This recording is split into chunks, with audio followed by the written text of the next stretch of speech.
Hello there, everyone. I just kicked this off. Oh, now Kadonic's calling me, of course. I just started the stream. You couldn't have called me like 3 seconds earlier, man? No.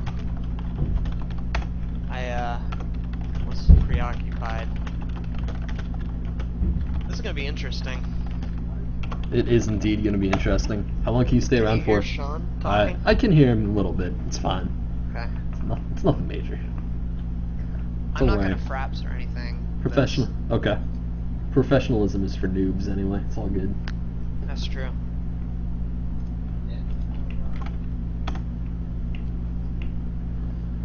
Did Chris die? Why are my bit rates always so slow? Wow, you almost died. Why the hell did you do that? Everything. Huh? Trying to pump my bit rate up. Oh, did you die too? Oh, okay. Oh, are we on stream, Boisterous? We are on stream. Good deal. That was an interesting conversation. It was almost as interesting as this chat channel right now. Really? Yeah, Forum Cup Monthly. It's going a little bit crazy. I will not lie. When will you start publishing? Because I need somebody. Kadonic, you want to check the quality on my stream? You want to make sure it's all good? Alright. It's not yet publishing. And then I'm gonna get some water afterwards. Alright, sounds like a solid plan. What do you think of 1.5? I think it's awesome. Yeah, it looks pretty good. I don't understand why people are complaining, because like it opens up StarCraft to an entire new demographic. The reason they're complaining is because I know they they patched right before a tournament. Oh, I guess, but I mean like there's a Zerg bug. Oh yeah, the Zerg bug. That thing's kind of silly. Have they fixed it yet? I don't know actually.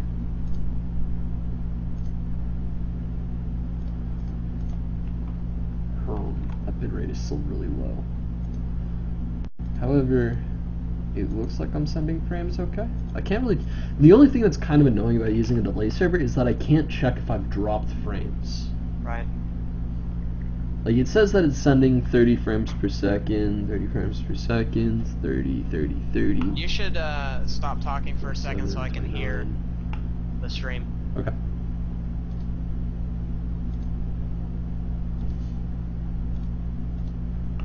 You should turn me up, Boisterous. I'm not that loud.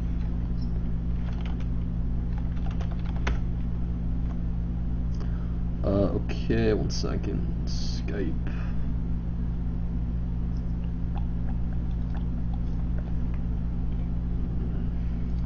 You're on, right? Okay. Yeah. Let me get some water.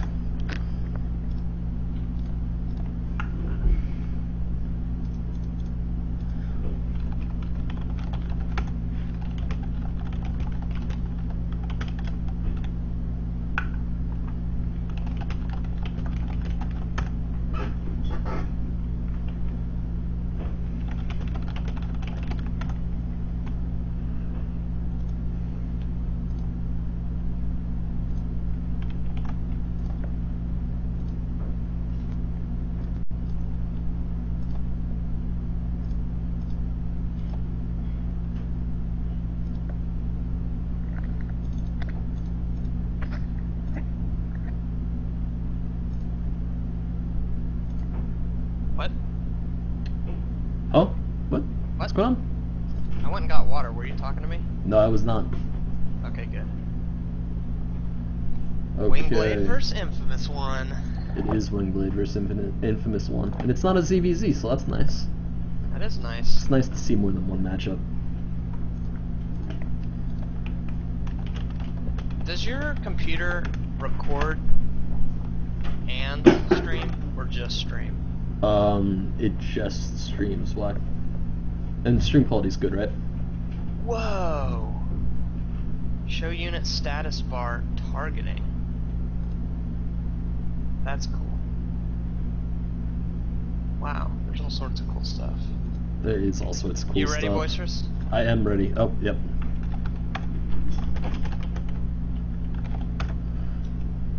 But the stream quality was good, right? Watching. We do have Yeah, about stream 12 quality people. looks great. Alright, sweet. Let's hope it doesn't lag the hell out once we get in game. That's Hope not. that's my major Dude, prayer I could- currently. I can probably start streaming. I have the most bitchin' internet now that I live in apartment. Wait, do you live in a KC now? Yeah, I'm in Kansas. Like Kansas City though? No, I'm not in Kansas City. Damn. I'm in Manhattan. I mean, so you should be getting Google Fiber faster than everybody else, but not Yep. first. Dude, Trust Google me, we're Fiber gonna is get it. insane. We're gonna get Google Fiber when it gets here. Alright. What, you wouldn't get it, Sean? Oh, really? But you can't get it unless you're in Kansas City. Kadoink, professionalism. Oh, has it started? It's about to. Okay. Yeah. Right. Oh, you wanted it in Latha. Shoot. Okay, sorry. Come on, man. I'll explain this to our 11. Hello there, ladies and gentlemen. This is Boisterous coming to you with some. Why is my camera locked? Okay, there we go. All right, with some games from the Forum Diamonds Cup League tournament, Diamond and Up. I don't actually know the full title. But anyway, spawning up here in the top right-hand corner as the orange Protoss is Wingblade, and down here in the bottom left-hand corner we have his opponent, InfamousOne. Why is my control follow not working? Control F? Yeah, it's not working. I don't know. Huh. Mine is. Well, that's Yeah, awkward those for of you me. who don't know, things just patched, and so there are some weird things going on. Everything's broken. Blizzard lost its passion. Yeah, I'm getting lagged too, actually. I'm perfectly fine. Alright, so anyway, we have both players going for amazingly standard builds. Just the supply depots going down at the front, the pylons going down at the nexus, and I still don't like walling off at the front versus anything that's not Zerg. Why do people do that? It doesn't make any sense. You know, I don't know. Because just like cuts down on the amount of surface area you can get when you're trying to control the ramp, which is a pretty key factor. Yeah. And zealots are already choked up, so it's not like they're going to be doing a whole lot of damage to your soldiers. It just doesn't make sense. Yeah. Yeah. Sorry, I'm doing a little bit of reffing here, and for those of you who don't know, my name's Kadoink, and I just moved, so I'm kind of frazzled a bit, and it's going to take me a few seconds to get back into full casting mode. That's alright, Kadoink. I'm going to carry it real fast. And I would just like to point out that InfamousOne probably just did one of the most baller scout denies I have ever seen. His SCV was like in the middle of building the barracks. He saw the probe coming, he canceled building the barracks and built a supply depot instead. That was awesome. It was such very high level stuff. Yeah, it was really cool. And just so you guys know, this is something that me and Kadoink don't usually cast. The games that we cast with each other are usually kind of like the lower level league stuff. We don't cast a whole lot of higher level tournaments, of which this is, I would call this higher level tournament play. Diamond Leaguers and up are, generally the top 20% of all players as far as StarCraft goes. And, they're just better. And Kadoink, is my chat messing up for you too? Like my stream chat? I see I'm boisterous, I'm actually MTL. I don't know, there are a lot of really weird things going on right now that I'm kind of confused about. But we do have InfamousOne going for a factory kind of early. Interesting in the TBP matchup, he did get that reactor up, which would normally indicate kind of a Hellion play, some sort of Hellion opening, but he's building the factory kind of far away, so I don't know what his reasoning behind that is. Yeah, I don't know either. He also went for double gas, which is kind of strange. It's very strange. For any Terran player ever, and actually, yep, there we go, Banshees. Yeah, Banshees. I don't know how I feel about this. We're gonna have a very, very early 4-gate, I think. No, Twilight Council. Yeah, it's going to be a Blink Stalker play, almost certainly. That's gonna completely crush Banshees, unless they're cloak and he doesn't get observers out quickly enough. It's gonna hurt him. Yeah, and that's actually a major fault for a lot of people that go for these kind of blink first builds, is that they forget to get those observers up and they forget to get that detection, and then, you know, that's kind of something that will absolutely murder you. So, like, probably one of the biggest things in the game is about to happen with whether or not he gets this cloak. He does have a lot of resources built up. However, it doesn't look like he's going to do it. He's already getting a siege tank out. Is he just going to 1-1-1 Nep? I think he's he's just going to go for a 1-on-1 attack. Which is going to be... I don't know. It's something that was popular for literally like 2 months. Yeah, I think that what Wingblade is doing is going to counter it very, very hard, because if you think about it, the Blink Stalkers are going to be able to blink underneath the Banshees, no problem. If he sends Banshees to the base, he can warp in a few Stalkers, blink, kill them off. Same with the Siege Tanks. Blink is actually very good against Siege Tanks, because you can blink forward and pick off the tanks, and then blink back and blink away. And there aren't any Marauders on the field. You just can't afford to have that many. And so Stalkers are very effective against Marines, they're very effective against Banshees, and they're very effective against tanks. So I really like what Wingblade is doing in this game.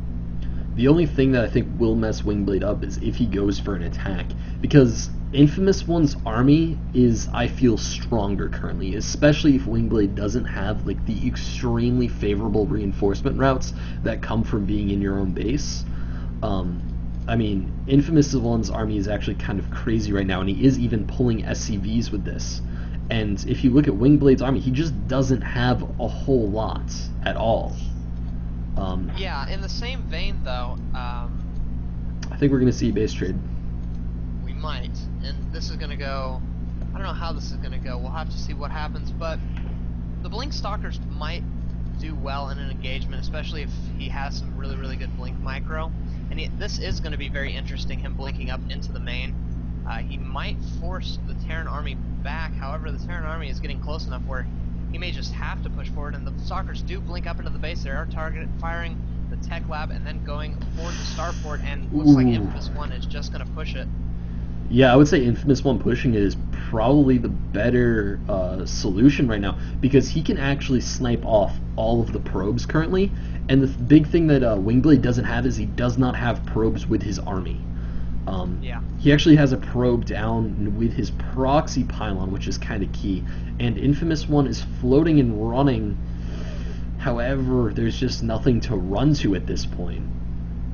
Oh man, losing the observer kind of sucks, because you can always use that to scout out your opponent's base in a base race. I don't think that Wingblade can take this. I think the probes are going to get caught, the probes are going to get destroyed.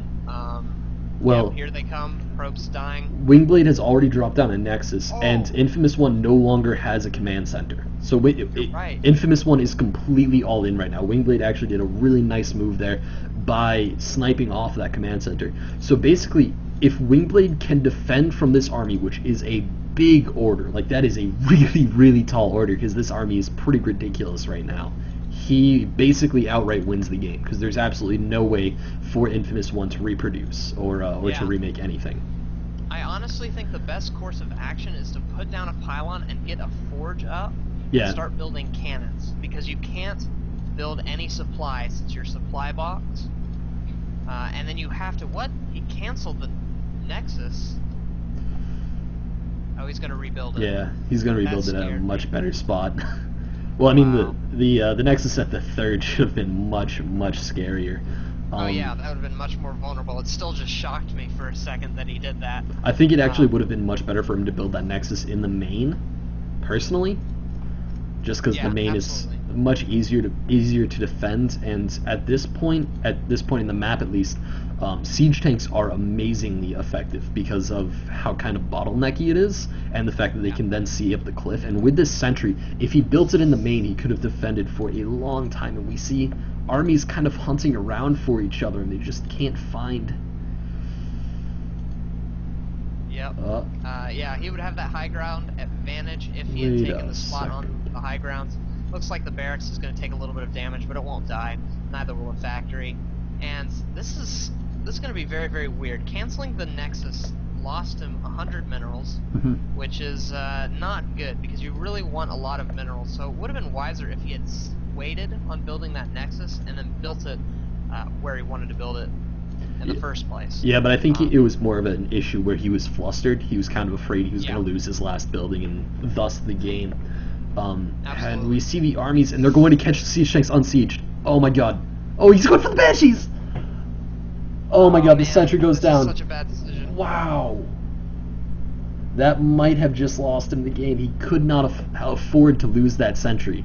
That sentry was going to be huge in the upcoming engagement. He only has like 9 stalkers left. And the thing is, he really needed to be blinking those stalkers back, just letting them take shield damage. And now the Terran player is literally just going to walk up and kill this Nexus. Yeah, that was kind of rough to watch. I feel like if he had actually just sniped off the siege tanks and then run the hell away, he would have been in a great position. However, the Terran player doesn't even need to kill the stalkers. Like, he can take the stalker damage and just kill the Nexus before the stalkers can do anything about it. Yep. And it looks like this is going to be a game lost by elimination. So, of course, Wingblade is now going to have the choice of map. There was no GG. That's a little bit imba. I mean, just a little bit. So, Wingblade, you get the choice of map. Just send him a message. Yeah, so congratulations, InfamousOne, for taking the first game. It's a best of 3, correct? It is a best of 3. Every game this tournament is going to be a best of 3, except for the finals, which is going to be a best of 5. Awesome. I'm actually going to add a title score counter because I'm just that cool.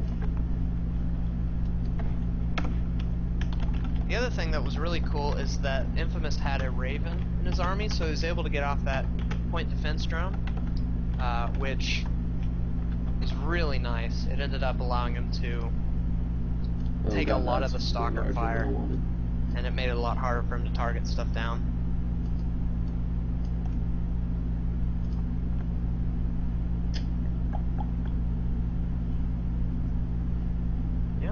Yeah, 1 second. I'm trying to get this title to work.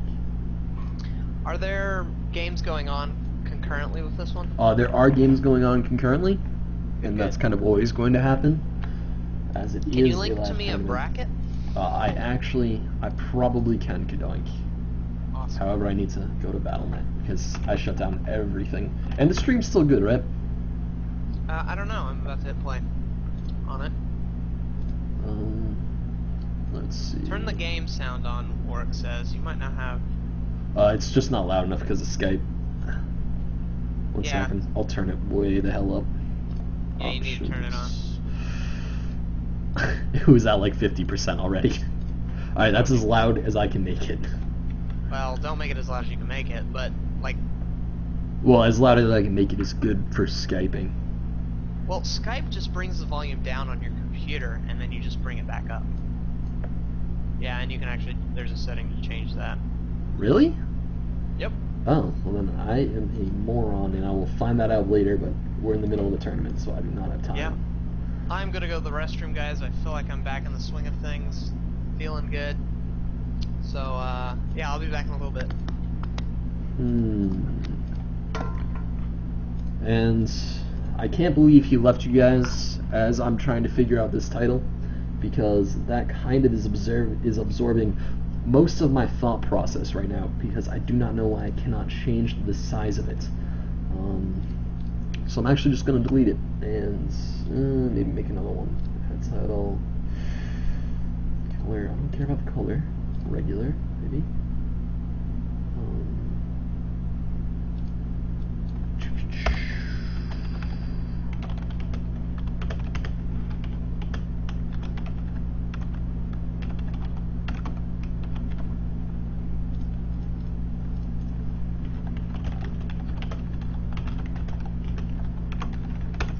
Alright, so Wingblade just needs to check the map pool in the thread and decide what he wants. I don't actually think JSL Whirlwind is an option.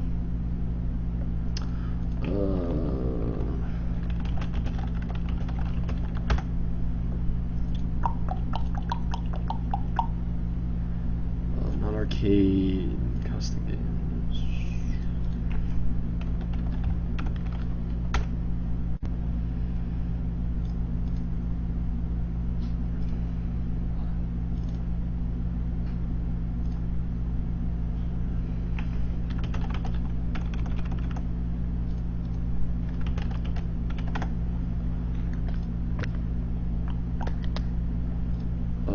is InfamousOne.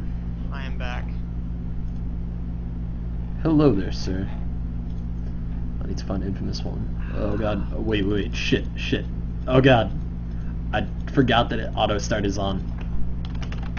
What's auto start? It started as soon as Wingblade joined the lobby. Okay. Alright. That blows. Yeah, that was kind of awkward. No.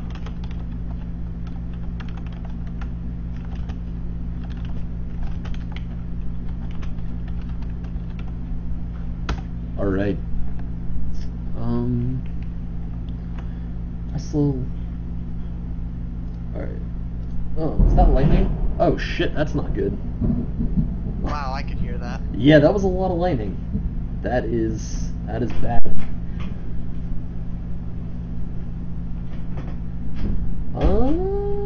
I might need to turn the stream off if that gets closer. And that was already really freaking close. That was really scary, yeah. Yeah. Because I don't want to blow up my computer, because that would also result in the stream crashing. Wait, are you typing? Not really. Why? I mean, I'm typing now. This is not a democracy, and I can ban you for whatever I want. I did not say that. What the hell? Weird. Did you just say that's Boisterous's job and Kadoink's job? 1 second. Something weird is going on. Now I know exactly what's going on. What? What? I'm letting MTL Guitarist onto my Twitch account because he's going to be the secondary streamer after you leave, because he wants to observe, and he can stream in a much higher quality. And I think he literally just forgot that he was on my Twitch account and not his own.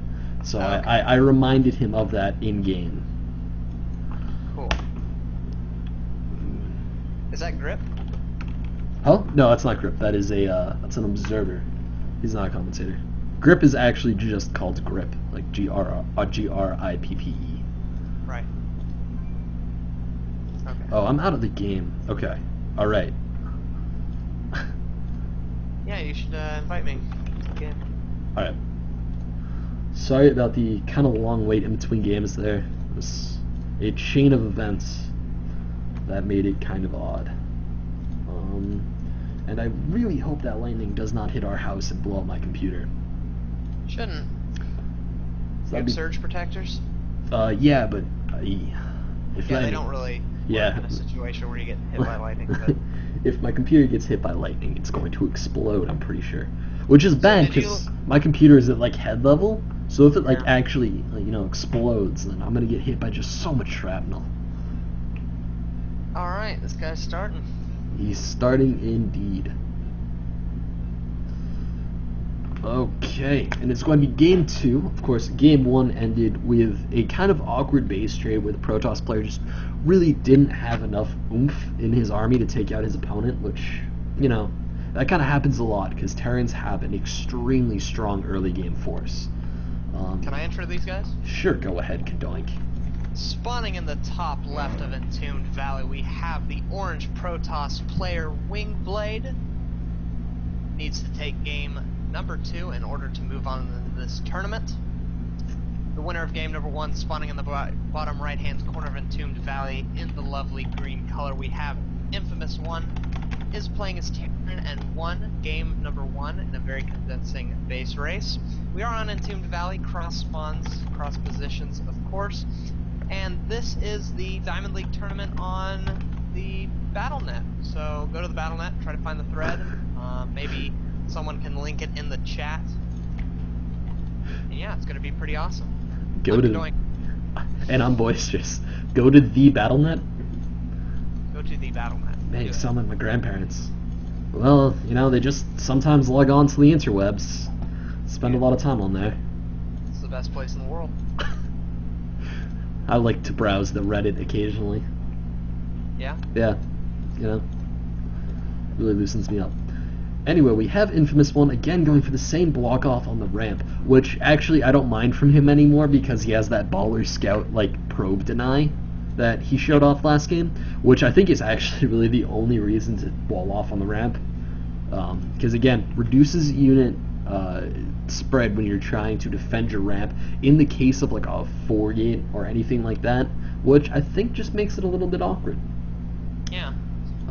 We also see that he is checking the bottom left-hand side, so it looks like they are using a tournament version of the map. So most tournament versions you can't actually spawn in those positions. Don't think InfamousOne knows that. But he'll be going up to the top left and seeing his opponent very shortly. He will see the gateway, as well as a couple of pylons in the assimilator. And, you know, just kind of usual things. Nothing can kill his SCV until the stalker comes out. So he'll just be doing some general scouting and kind of deciding what he wants to do. Interestingly, opposite of game number 1, he's not getting any gas. It looks like he just is going to be going for a gasless expand. I think that's actually very popular on this map because expansions are really easy to take actually on this map. I would say it's something akin to Shakur's Plateau, where you just have like that one ramp that's kind of wide, but it's not that wide for a Terran player. It's what, like 3 barracks and a supply depot, I think? Yeah. Yeah. So it's a very, very narrow ramp if you really think about it. Plus, if you go for that gasless FE, this map is so great for macro games because it's not only the natural that's easy to take, the third base is also extremely easy to take and keep. There's basically actually no danger in going for a third on this map, especially after you kill off those destructible rocks. And we have a Wingblade coming in. His scout is going to see the Terran, but it looks like he clicked inside the base, so his probe is glitching out like hell. It was actually just running to the third because he's just that cool. And it looks like our Protoss player is being just a little bit ballsy as well, going for the 1-gate expand, which is actually a pretty unsafe build. However, InfamousOne, they're both going for extremely unsafe builds. InfamousOne. Lately in the metagame, we've actually seen a lot of 1-gate expands against Terran. It's something that's been very, very popular. And I think maybe it was Tasia was the first one to kind of break out of this. And we see a Stargate, which that is super weird in TVP. You almost never see Stargates in TVP. I imagine it'd have to be some sort of Phoenix play, because he knew that his opponent liked to go tanks from game number 1. And in fact, he's going for a factory, so it looks like a fast expanded to 1-1-1 again, which, interestingly, the Stargate is going to be pretty good against. Oh, and I'd also like to thank Humor Academy for posting the link to the thread in the chat, so big shout out to you, you're an awesome guy. Thank you, Humor Academy. And also, if any of you are having any issues with the stream, or you think it's a little bit laggy, which hopefully it isn't, because I thought I solved that problem, just post them in the stream, and we'll see if we can get that ironed out and fixed a little bit. And it looks like it's going to be a 3-gate Stargate attack, probably. Actually, he's also going for a Robo. He's basically eating up all the tech. If this was Hungry Hippos, he would be eating all the marbles. Yeah, and he doesn't have that much gas. He really needs to get those 2 assimilators down to warrant building out of both the robotics facility and the Stargate, and then as well as 3 gates if he doesn't want to have anything but zealots. But I actually really kind of like this Phoenix play. I don't know how strong it is in TVP because you don't see it that often, but I think it's something that Protoss players really need to experiment with. Siege tanks can be very, very strong, and if you can just pick them up, you really negate a lot of the Marine strength. And then if you have Stalkers to jump in and blink in and kill the rest of the Marines, it's just very, very strong. The funny part is that it's Thors, actually. It's not even siege tanks. Now, of course, it's supply-blocked Thors, which are not nearly as effective as actually built Thors. However, still, it's Thors. We have the Phoenixes flying in, and they are actually going to be doing a little bit of damage here. Kind of awkward. Yeah. But I just spotted the armory. Yeah, but they're both kind of trapped in an awkward spot, and the third one is out now. However, where did that third one get injured? Oh, it probably flew over the bunkers. And all 3 of them are going to get out alive. One of them only has 12 hit points. They all took hull damage, which is pretty annoying for a Protoss player, because you really don't have any way to repair that. Yeah, kind of a big blunder on Wingblade's part. He did get some great scouting information. He knows that there's factory play on the way. He knows that there's starport play. So he can deal with it by getting an Immortal out. Immortal's going to be very, very effective against things like Thors and tanks, mainly tanks. Zealots are going to be very effective against Thors and tanks as well if you can flank and get that Zealot leg up. Yeah. Now, of course, the Twilight Council isn't on the way, which makes Zealots like probably a quarter as effective as they would be with Charge, because Charge is an amazingly good upgrade. Other big things that he did that harassment was he actually got like gas miners off of the refinery for like a solid 45 seconds on the Terran player, which was kind of just a blunder on the Terran player's part. However, I mean, that's something that you can't let happen if you're going for this kind of really gas-heavy 1-1-1 play, because as you can see, he doesn't have anything building out of the tech lab or the factory or the starport, which I should probably change my mind on that, because he just managed to start a Thor, so that is going to take his Thor count up to 2, but Thors are something that once they're scouted, their effectiveness gets cut in like quarter. I mean, they're just not nearly as good as if they're unscouted, because you have those Immortals up, and you have a heavy amount of Zealots up. Yeah, however, Wingblade is getting a Robo Bay, which I think is a huge mistake. Colossi, not going to be very good against Thors, not going to be good at fighting off Banshees at all. It's going to be very gas heavy, so his Stalker count will be much lower, and he's not making use of his Stargate. Now, despite that, I think that Wingblade still has an advantage if he decides to keep a good unit mix and not go for too heavy of a Colossi, because the Terran player's macro is just really, really weak right now. He's getting up a second starport, which I don't think is going to do that much. He's going for kind of a Sky Terran build, and I don't agree with that. And then he only has a second barracks, so he's not going to have that many units. Yeah, and all the units he has are extremely expensive, but they're not that effective if you think about it. I mean, Thors are a unit that are really only useful in a handful of scenarios, and most of those scenarios are late game, where they have all of their upgrades, because they're just not that good, to be honest. Especially versus things like Immortals, because Immortals just absolutely murder them. And it looks like he's going for more of a mass Colossus build. I mean, there's already a second Colossus on the way. And if you look at the Marine count, there is like 10 right now. And that's just not nearly enough Marines to warrant any sort of Colossi build. Yeah, I will say I love the heavy Zealot play, because the Zealots are going to be very effective against those Thors. Thors taking a long time to turn and shoot. And the only problem is he doesn't have Stalkers to deal with this Banshee that's coming up. Yeah. And he will be able to take it out, and the nice thing is he'll be able to see the Banshee and start wondering, I saw Thors, I saw a Banshee. He might be going for some sort of mech and Sky Terran play. And but look at this, that Banshee did manage to get 4 kills. There's a Banshee also in the natural right now, and it has 3 kills of its own. Chalk that up to 5, maybe 6 before it goes down. Ugh, 7 even. Wow. That was a lot more than I would have expected. I don't know why it's trying to run. It probably could have even killed one more probe and gotten up to 8, but there was absolutely no way it was getting away from those Phoenixes and that Observer. They're just way too speedy. And we even see an upgrade that you don't see a lot, which is Observer Speed. And that is going to help a lot with dealing with Banshee Harass. It's an upgrade that is extremely underrated, because Speedy Observers are really, really fast. They're like almost as fast as Speedy Warp Prisms, which are like the fastest unit in the game, practically. Yeah, I love this. He's switching back into Immortals. He's getting his +2 attack and defense. Attack and armor. He's getting that Observer Speed. The only thing I would like to see is a few more Stalkers in the mix, but I don't blame him for not getting Stalkers, because he doesn't know that his opponent is going mass Banshee. He only saw 1 Banshee, and most players don't go mass Banshee. So I love this play by Wingblade. Yeah, and I mean, those Banshees are actually, they're going to do damage, but I don't think they're going to be able to deal with like the really beefy units, you know, those Zealots and those Immortals, before they can just roll into the base and start dealing way more damage of their own. And we see that Wingblade is just so far ahead this game. He already has his 3rd base up. InfamousOne doesn't even look like he's preparing to take a 3rd. He hasn't even started taking those rocks down. And I feel like Wingblade is just miles and miles ahead. Yeah, I agree. This is very interesting. Play by both players. It's kind of a weird unit composition. Very rarely do you see like 5 Immortals, 2 Colossi, an Archon, a bunch of Zealots, 1 Stalker, you know, just kind of this weird mix. And And the reason is because he had one idea, and then it kind of got thrown on a tangent when he saw the Thors, and he was kind of like, whoa, Thors, that's kind of odd.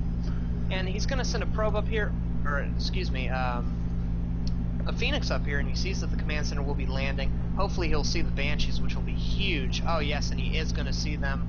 Now he knows that the Banshees are there. I wouldn't be surprised to see him warp in some Stalkers. In fact, he's even getting Blink and another Starport. 2 more Starports. Wow. Yeah, so very, very interesting play.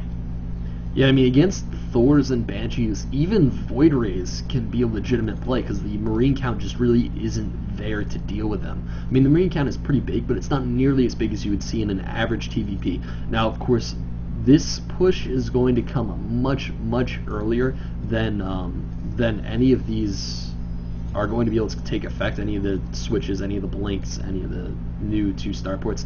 And the engagement is just about to happen. The Zealots are coming down the ramp. They're sprinting in. Oh, all of the Marines getting completely roasted.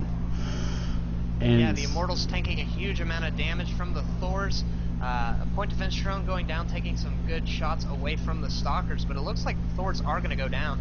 Yeah, the Thors are going to go down to these Immortals, no problem. And if you looked at those Banshees, you could see that they were completely targeting the wrong units. They really needed to be dealing with those Thors instead of dealing with the Colossi as they were, because the Marines were dead anyway. There was no way the Marines were going to live through that many Zealots and that many Colossi. It would have just been way more effective to try to take out as many of those Immortals as possible, because those Thors were doing an extreme number on them, and they probably could have gotten them down if it had just been a couple more. These Stalkers are here, and they do have Blink, so they are going to take out all of these Banshees, and any of the ones that they don't take out is going to be definitely taken out by this Phoenix. Yeah, there we go. Here's the big problem for Terran. He had a really nice, strong army, but now he cannot replenish it. It's actually impossible. He's going to be getting more Banshees. That's kind of the only thing he can afford to get. He's getting 2 more Thors as well, but he can't get any Marines right now. I mean, he can, he has the money, but he's not doing it for some reason. He just can't replenish his army that quickly. These 2 Thors are going to take a long time to come out. These Banshees are going to take a long time to come out. Plus, Void Rays are already on the field. We have Stalkers already on the field. We have Observers already on the field. Kind of his timing is shut down, and InfamousOne is in a lot of trouble at this point. Yeah, and Wingblade is even making some pretty massive tech switches away from things that, you know, Thors and Banshees are useful against, primarily into Void Ray and heavier Archon numbers. He is still getting those Colossi, however, he's not nearly prioritizing it as he was before. He's definitely prioritizing that Void Ray production, and he is up to 6 currently? Yeah, 6.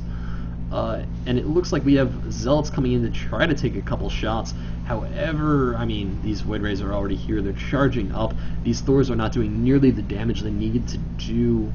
Where are those Void Rays?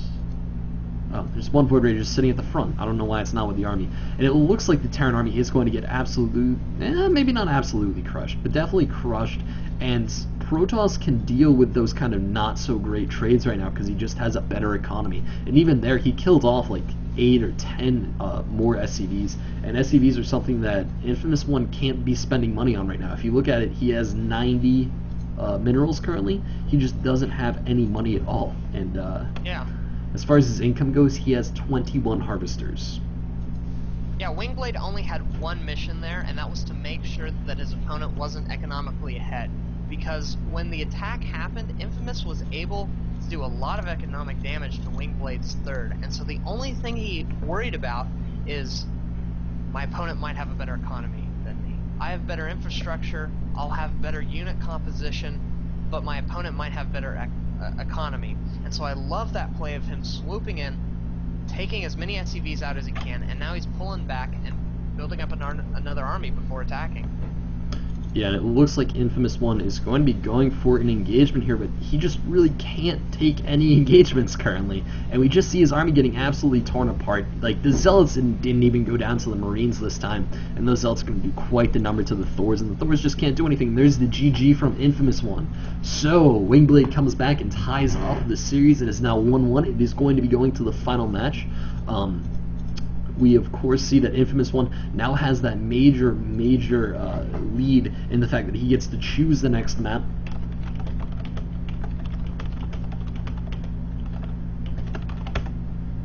I think I'm gonna go get some water. So, Doink, entertain the stream. I will. So that was a great game. It was a very, very weird game, but I thought it was good in general. A lot of smart decisions made by both players, kind of reacting to the other one's, I guess, decisions. And yeah, so I enjoyed that. Those of you in the chat, I hope you enjoyed it. Once again, I'm Kadoink. If you'd like to check me out, I have a YouTube channel, youtube.com/KadoinkStudios. It's pretty awesome. And you should also check out Boisterous's channel. He's a very cool dude as well. And yeah, I hope you're enjoying this. We're going to be going to the rubber match, Game 3. Infamous's choice, which will be good for him. Yeah. Yep. Don't have much else to say. I moved to Kansas, so now I am a Kansan. A citizen of the Republic of Kansas.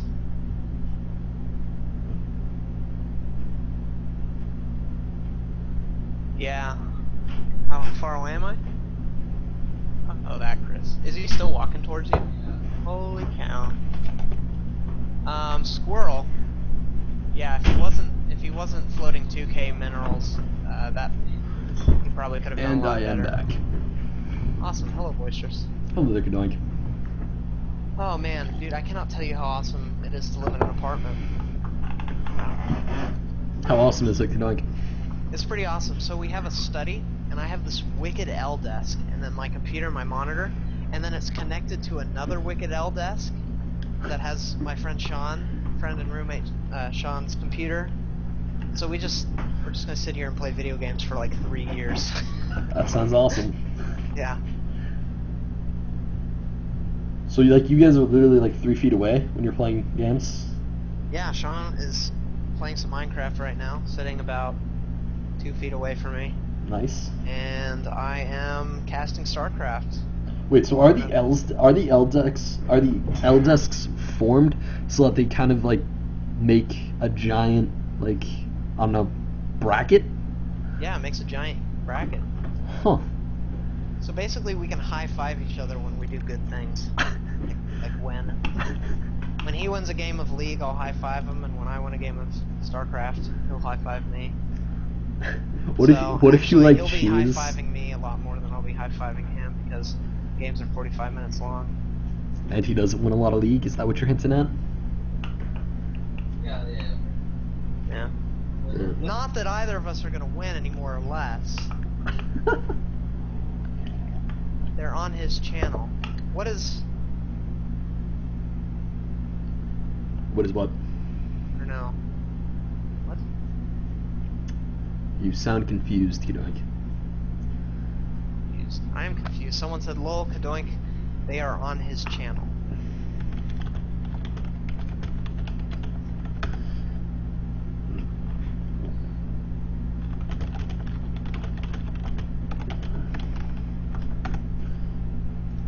But yeah, eventually I'm gonna have to go cook up some burgers. Man, Kadoink, well, bailing on me. I thought we decided that. We can... Huh? Okay.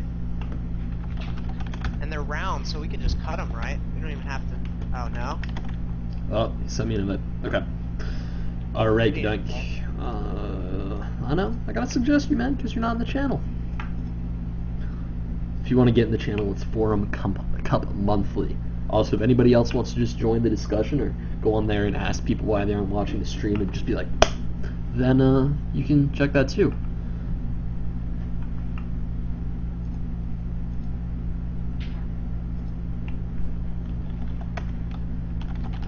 Sorry, Sean, that's probably me. No, what I'm saying is it's a tube of hamburger meat, right? So we... Oh, is it real small? Okay, we can have a lot of little burgers. Mini burgers, yay!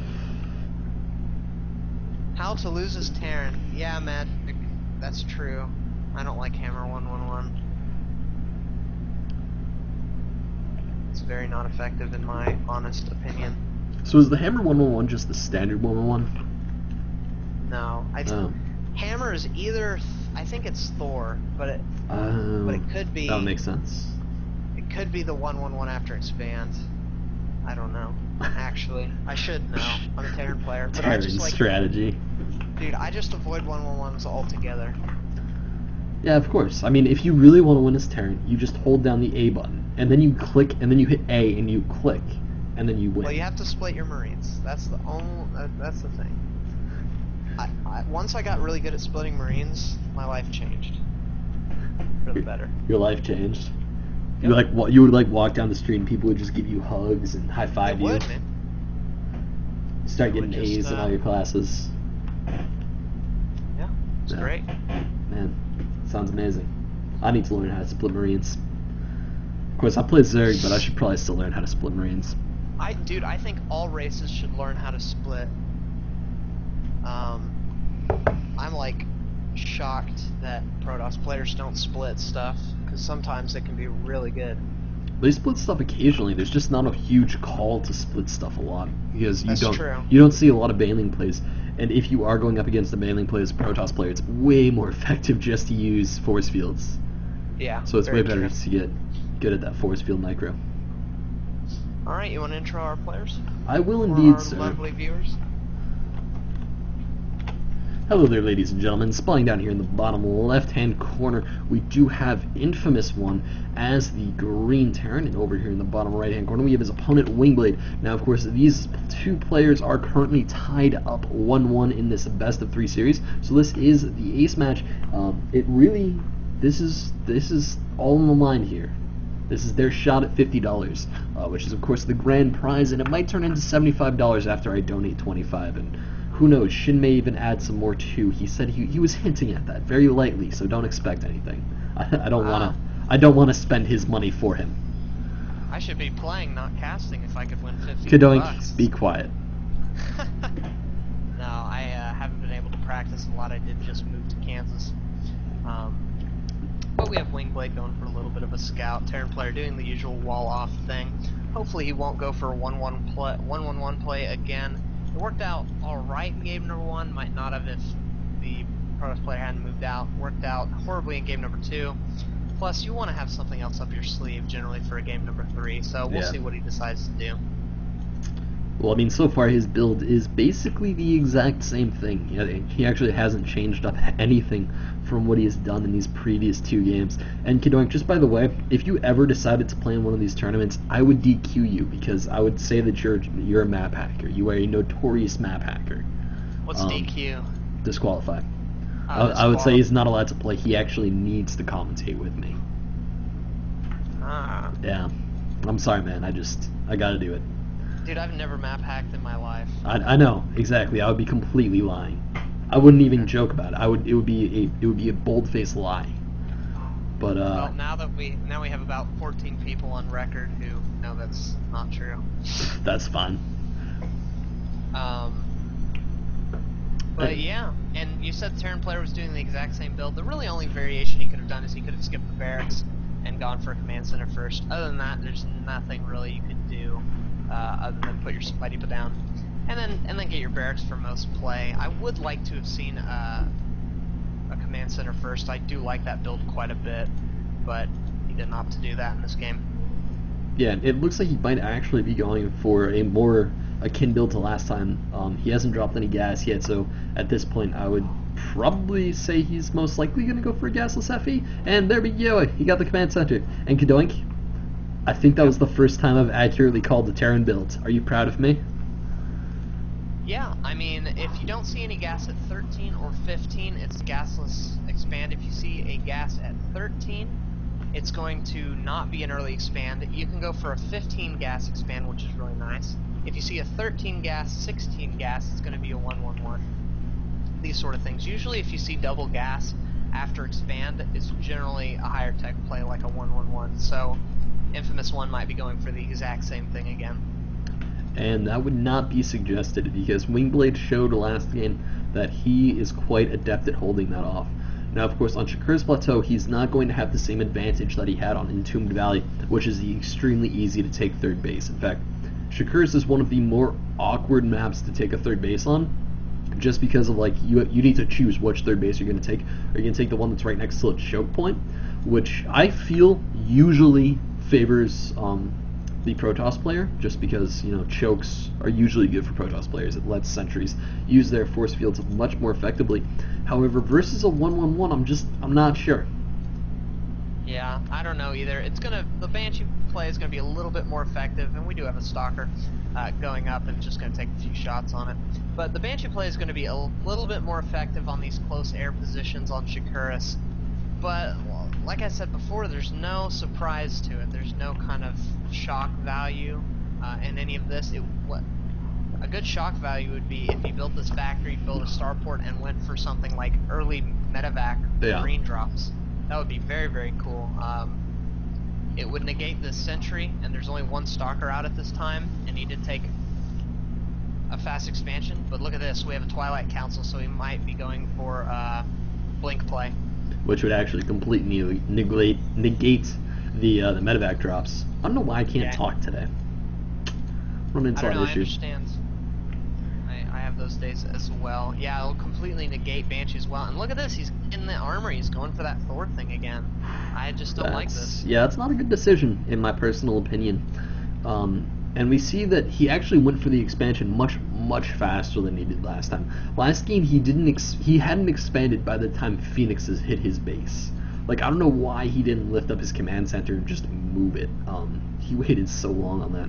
And if he is going for the same build, which he almost certainly is, there's the tech lab on the starport. He's definitely going to be the same 1-1-1. And I'm just going to call it the Hammer 1-1-1 because it makes me seem more intelligent. You know, it's not a good decision, to be honest. I don't know why he's doing it again. Look at this, though. Dark Shrine on the map for Wingblade, and if there's no detection, it'll crush Infamous. I mean, it's already going to take him a long time to build an army. He can't afford to get economically hurt. But if the Dark Shrine play fails, Wingblade can make Archons, and Archons are going to be very good against Sky Terran. Is going to be very good against Thors. In fact, we see Blink play. Excuse me, not Blink play. Cloak Banshees coming out, so could be the same sort of thing, and Archons will be very effective against that, and DTs are the cheapest way to get Archons. Yeah, I mean, I think at this point it's going to be a very awkward situation of who can do more damage, because if you look at Wingblade, he's not going to have any detection for these Cloak Banshees at all. And at the same time, InfamousOne also not going to have any detections unless he just happens to have a scan up, and he is going to happen to have a scan up in like 5 seconds. Oh, that's kind of rough. Now, of course, these DTs aren't going to get in and get a full scout. They do know what's coming. They do know it's the same kind of 1-1-1 strategy. However, the big thing is going to be how many SCVs can they kill. In the natural, that one got a indeterminate amount of kills because I didn't click on it. In the main, they have actually almost cleaned out the entire... Oh! He's sniping the tech lab that's going for Cloak. But it's not going to get it, sadly. This Dark Templar is at 12 kills. The scan is going to get away. The scan's going to run out. He's going to get that tech lab. But the tech lab finishes and Cloak is done. But he knows it's on the way, so he's got his robotics facility in the works. He's got 2 more starports in the works as well to once again go for air to deal with the Sky Terran. And I think that Infamous is dead at this point. He's completely done. I mean, his income is completely shot down to 400 minerals. He has only 22 workers and 25 army supply, and most of that army supply is in a few Marines and then the 2 Thors that he has. So I don't know what he can do at this point. Yeah, this DT is actually still getting kills in the main base. It is about to get cleaned up. There's the scan and there's the kill in the DT, but in the end it got up to 19 kills, and that is just way more SCVs than you can lose. If you look, 31 SCVs died for our Terran player. That is insane. Yeah, and look at the macro for Wingblade at this time. 2 starports pumping out the Phoenixes. He got his observer up. He's getting 4 more gateways, putting down another pylon. He's got 2 bases fully saturated, mining, got gas going on all of them. Wingblade is looking great. He can even go out and take a 3rd if he wants. Yeah, at this point I think Wingblade just smells blood in the water. He is going up to take that 3rd, so, you know, he's still playing it safe. He's getting more ahead. He's doing the very, very smart build, especially when it comes to, you know, the ace match in a $50 tournament. You don't want to just throw that game away into a bad attack. So it's definitely the better choice to be going for this extremely kind of safe, just keep getting ahead, keep getting ahead, keep getting ahead. And, you know, he already has a lot of Phoenixes actually, and he's now switching into Void Ray Immortal production, which is just going to absolutely destroy Thors and Banshees and Marines and just everything on the map. Yeah, the Void Rays are going to be so good. I like that he's putting in some Zealots into the mix. I'd like to see a larger Gateway army. He's not really producing that much in the form of a Gateway army, and it's always nice to have that ground force to supplement your air. Yeah, I think he's going to start dumping a lot more money once that third base starts paying him back, just because he's going to have way more assets free. And right now, basically all he can support is 2 Stargates and a Robo if he wants to just continuously produce off those, because you just don't have that much gas income as far on 2 bases. The third base is really the thing that frees that up. But the third base is just about to finish. It is well defended with 2 photon cannons at the back. It looks like 3 Banshees are going to come in here and try to do damage. And where's the Observer? It's right with the Phoenixes. In fact, the Phoenixes are going to just swing right over there and completely crush those Banshees. If he sees it, he's going to see it at the natural.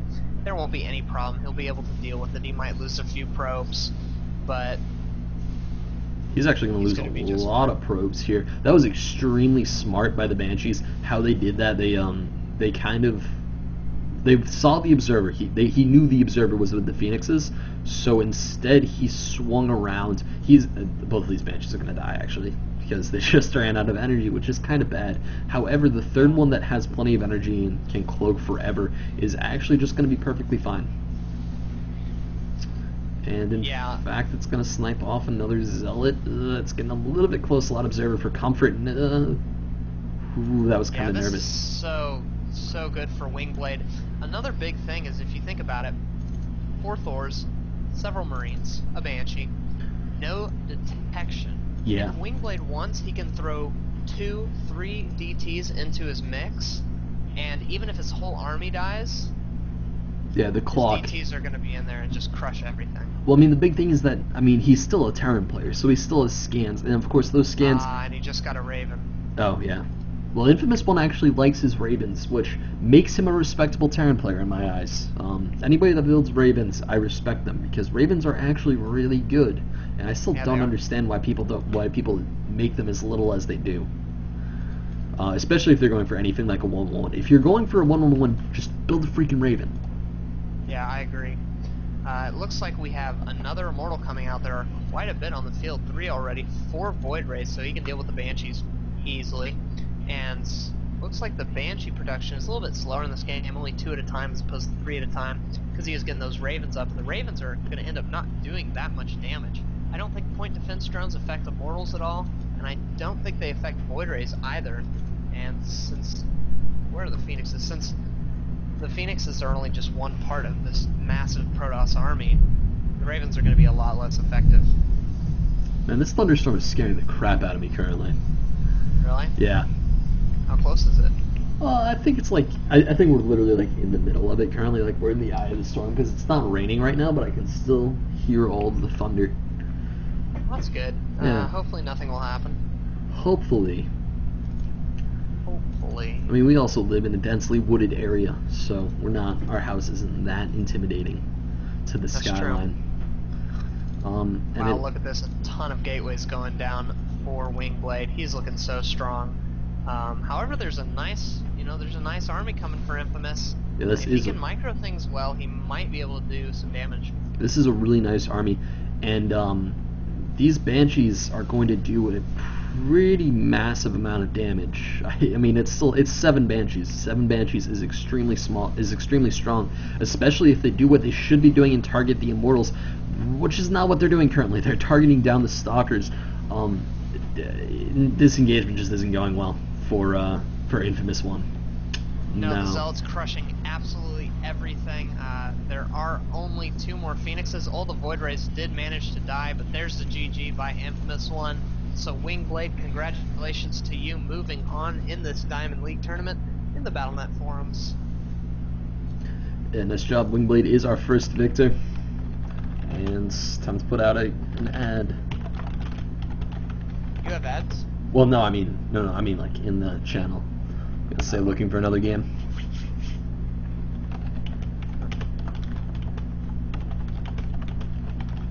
Whoa, go back down. Oh. And I'm just gonna eat some popcorn shrimp because I'm really hungry and I haven't had dinner yet. Say what? Waitress? I'm just gonna eat some popcorn shrimp because I'm kind of hungry and I haven't had dinner yet. Go for it. Did Chris ever make it back? My goodness. Did he sleep in the bed?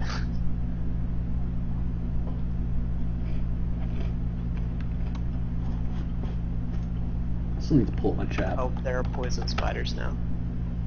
Yeah. They live in caves. They're called cave spiders. Looks like he knows a little bit. Oh god, I don't want the stream to start. He is going once again back to farm. ultra standard. We'll probably just build a second barracks. Pause. Okay. Channel.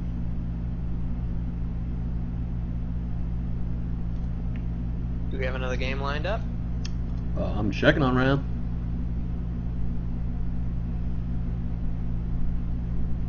Alright. I don't see any currently. I think that might have been like one of the earlier games to finish. Okay. Alright, well Indigo's on busy.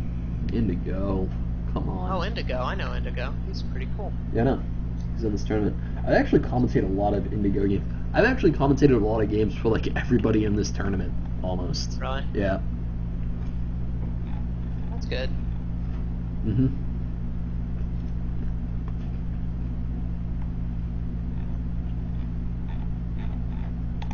Just trying to see.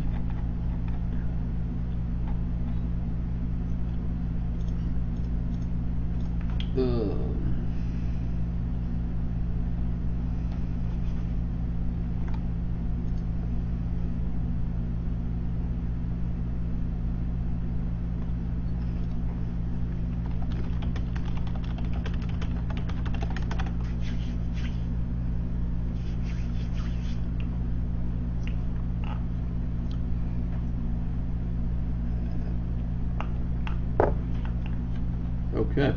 Well, so far I cannot find another game, which is always hard when you're running these kind of tournaments, because like every game is going on simultaneously, so every game has a different start and end point, and I kind of need to find a fresh series. I don't want to break into like game 3 of a different series. I don't know. It just, right. I just don't like doing that.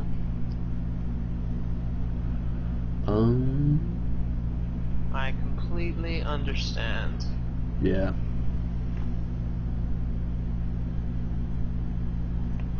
Well.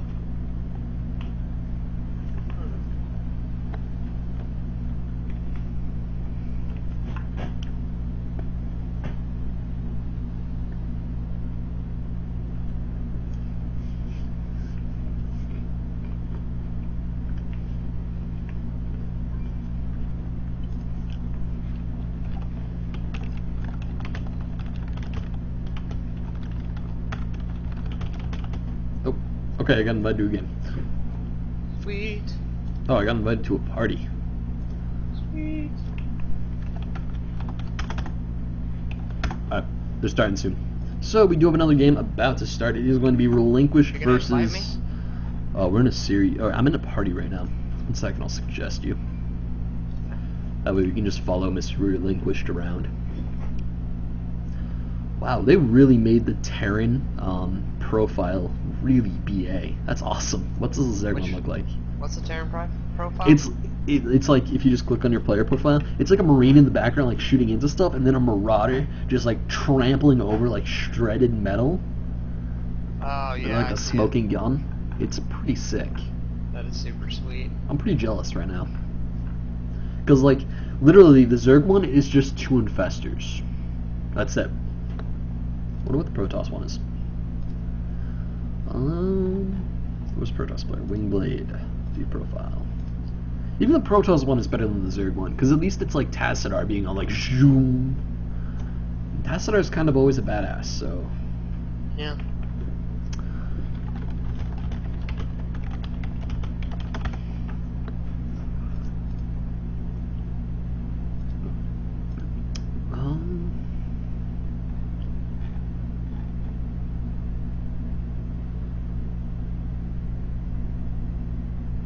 Alright, it looks like GSL Daybreak is going to be the second Awesome. round. Okay, yep, GSL Daybreak.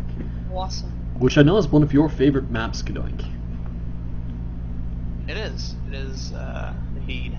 It's because it's in Buffertarian, isn't it? You know? Nope. Hell, It's is it? just generally a good map. This is actually a lot of popcorn shrimp. I got like a full plate of it. I wish I had some popcorn shrimp. Yeah, well, you don't.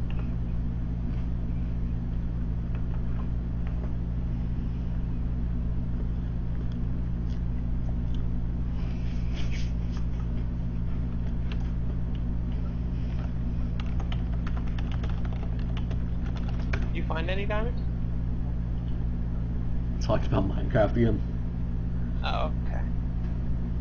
What? Yes. You and your silly Minecraft. It's fun. I actually, I play Minecraft a lot too. Yeah. I think Tekkit might be one of the best things ever created, like ever. Yeah, it definitely is. I just set up a server for it earlier today. Sweet. I just need to load up some plugins and we're good to go. No, at least Yeah. I'm good to go. Alright, I should play music. 1 second. Let me pull my Pandora. Because I actually don't have any music at all downloaded onto this. So I hope I don't get, like, sued.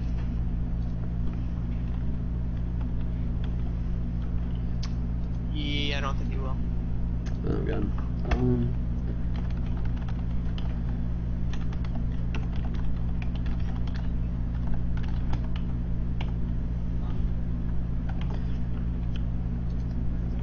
Alright. I just got invited to a game. Oh, that giant thing? Yeah. Wait, but Indigo? Yeah, it's a crevice. What? What happened? Are you in game?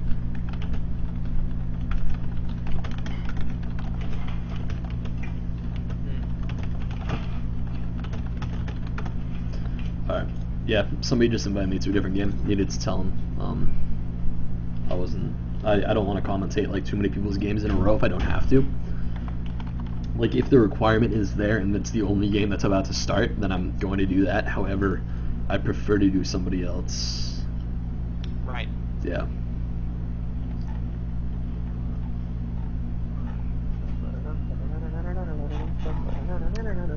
It would appear that Relinquished just bailed on us. Really? Yeah.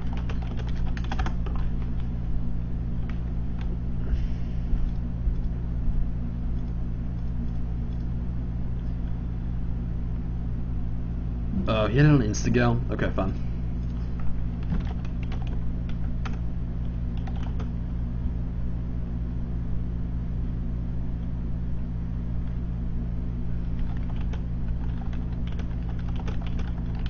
God damn it. He had it on Instant Go. That's bothersome. Had it on what? He had it on Instant Go. So, like, as soon as he joined the game, it started. Oh, so we're not in it? We are not in it, which is really awkward. Bummer. Yeah, okay. I'm gonna start some music for these fine, fine people as soon as I can remember my Pandora password. Huh. What was the password I chose for this?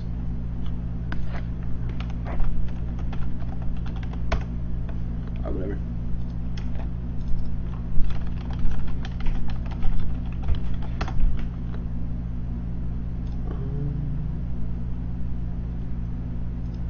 Okay, there we go.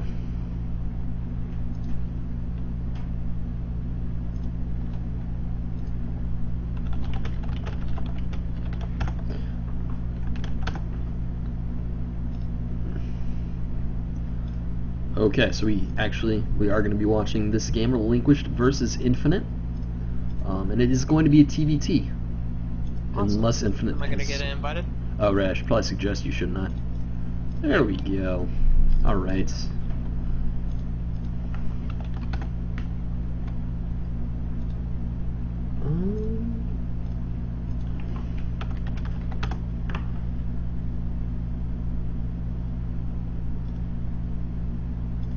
And also, guys, if you want to watch any other commentaries that we both do, me and Kadoink both commentate games very regularly, actually. I do them every Monday, Wednesday, and Saturday, and I don't think Kadoink actually has a schedule. He just does them a lot. My YouTube channel is over at youtube.com/user/boisteroussc2. I'll go ahead and link that in chat. Oh wait, no, I'm not going to link that in chat because it's on 2-minute delay, so that'll be kind of useless. Are you ready? I am ready, yes.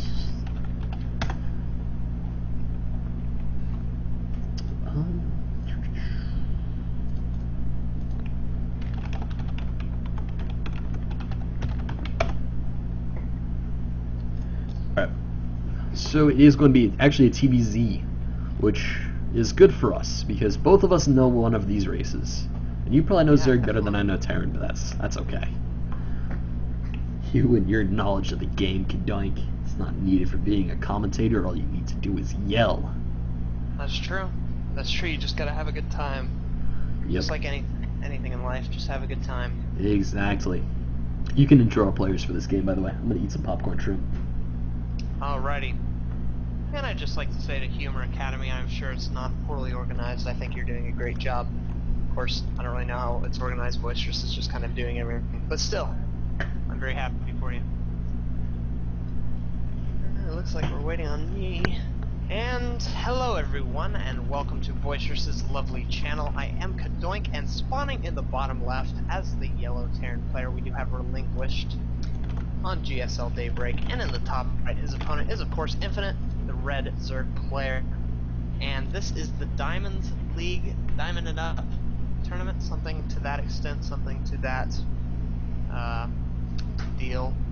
And these two players are battling it out on a best of 3 for $50 for the chance at winning $50, I should say.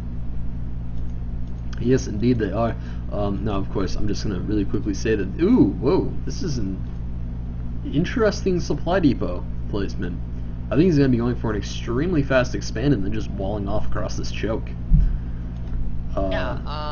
That's kind of interesting, seeing as on most maps you can just you can even do gasless expands, you can do barracksless expands, like CC first, and be generally fine without blowing off like this. So yeah, we'll see what he decides to use as a little wall. Should be interesting, but not the most uncommon thing. Yeah, definitely. And he's building his barracks on the high ground? This is very strange, actually. Yeah, you know what, he might try to wall this off with like a barracks and a factory. Something like that. Yeah, but I still don't understand why he wouldn't build the barracks on the low ground. I don't know. We have the 15 hatch coming out from the Zerg player because, yeah, he's a Zerg player and he's playing against a Terran. Why would you do anything else? The SCV was kind of drilling away at the hatchery a little bit. Now, of course, even though they look pretty menacing, apparently you can't really do anything with those drills, and you can't even like hold them down into a target. That's the thing that really doesn't make any sense to me. Is like all the SCV drills are literally lined up so that you can have like 10-second pulses, so that you're like, zzz, zzz, zzz. What? Why can't they just hold down the trigger, Kadoink? Doesn't make any sense. They gotta conserve energy. They have like very, very small battery packs and they just recharge them using solar power. I don't know. We do have Relinquished setting his barracks down to the low ground. He's building that command center, so it is a gasless expand. Common build, odd execution, but it should lead him up to a very nice ground army. Probably marine tanks, something to that extent, maybe Marine Marauder. We'll see what he decides to do. And the Zerg player is just going to be going for the usual 2 early bases, might be trying to get a third up, or might try to feign a third. We'll see what he decides to do as well. So both players playing very, very standardly. Yeah, we have the 2 queens on the way. I wouldn't be surprised to, in this point of, wait. Shin just said that the casting is all organized. Oh no, the casting. I thought you said the tournament. Whoa, I was so confused. I'm like, I did not organize the tournament. I just did commentary. And honestly, commentary isn't that hard. I literally just messaged you and I was like, yo bro, there's a tournament going on 6 p.m. Sunday. Want to join? And you were like, yo bro, sure. And that's literally all of the organization we do. Yeah, I I drove to Kansas on Wednesday. No, I drove on Tuesday. I came to Manhattan on Wednesday. I lived here without internet, without even a bed. I just slept on a couch for like 3 days and spent the whole time shopping and moving heavy furniture. Nice. Cleaning. And then I woke up today on my first free day and Boisterous was like, let's cast a tournament. And this is the Forum Cup. That's what it's officially called. So, Forum Cup, which is awesome, an awesome name. Just the coolest name ever, so props to you, whoever thought up of Forum Cup. Whoever thought up of the name Cup? No, Forum Cup. Just deciding. I'll just go with it. I'll go with it. Name it Forum Cup. Yeah, you're right. That is probably the smartest name I've ever seen. Really shows off the intelligence. And Relinquished with a little bit of almost swearing there. And we have both players going through an interesting, very internet-heavy discussion currently, where they are leaving out one letter from every word and then using acronyms. Yeah. This is weird. I don't know what he's bothered by. I mean, he's building 2 starports. Maybe he didn't mean to do that. I don't know. I mean, 2-port Banshee off of 2 base is a strategy. I wouldn't call it standard by any stretch. However, I mean... I don't like it. It's going up against Roaches, which I guess is pretty good. But, you know what? He's got a lot of red all over the map, a lot of vision. Yeah. And I don't know. This is going to be very, very interesting. It will be effective against Roaches, but it won't be effective against Queens, and... Well, that's the thing, is that Infinite is not going for that heavy Queen strategy. He only has 2 Queens at this point. And even though there's a lot of vision all over the map, as a Zerg player, you need to know about the Banshees before they show up. And here's the Overlord, the big scout. He's coming in. And yeah, he's probably going to make it and see those starports, which is huge. However, well, okay, he did see him. Okay, that was very scary. That was very scary. The only issue is that he did not see any sort of add-ons. He can probably guess that, ooh, breaking the front. Here comes an attack at the front. No SCVs are getting pulled. This bunker is going to go down. Oh, such a big blunder there. These SCVs got pulled off the line just too late, and now they're engaging somewhere they do not want to be, right in that choke point. That is really going to hurt those SCVs' chance at living. And now this big roach bush is just going to happen. There are 2 Banshees here, so a timer clock is going to be set on these roaches. However, even with a timer, these roaches aren't going to be able to do a lot of damage, especially considering the fact that the massive army is still there. The bunker is instantly rebuilt, which is huge. However, if these units attack before that bunker actually finishes, there's no way to repair a unit in the middle of building. Yeah, the game is essentially over. I think he's going to morph a bunch of Banelings here, and then he's going to do just a ridiculous bust. Yeah, there we see 10. He might even wait for the Banshees to make it across. Well, the Banshees aren't going. Yeah. It would be so cool if he waited for the Banshees to get across the map, because he does have Spore Crawlers already in place. But it looks like he's just going to go do the bust, and it's going to end the game right here. I think it's actually very smart not to move the Banshees, because at this point there's no reason to have Banshees, because your opponent knows about them and your opponent has time to prepare for them. The Banelings moving into the worker line. Now, of course, there just weren't any workers in the worker line, so that does not do a whole lot of damage. However, it really didn't need to. I mean, it already did the damage. The units are in the main. And now we can kind of just channel speed Zerglings in, and so long as they kill SCVs a little bit of SCVs every time, totally worth it. Yeah, I mean, he's completely got the game won right now. He'd have to like target his own hatcheries to lose at this point. You know, these Zerglings are just going to come in and destroy the economy. Yeah. We only see 21 workers for Relinquished to the 52 drones. I'm surprised. He's just going down to take his 3rd base.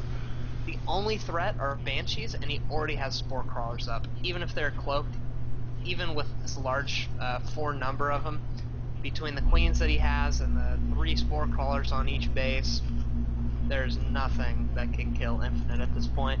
Yeah, there's no chance. There's really no chance. And, you know, there are 6 Banshees, which is not a small number of Banshees, and it's actually going to be up to 8 very soon. And actually, 6 Banshees is really muscly. And yeah, it is.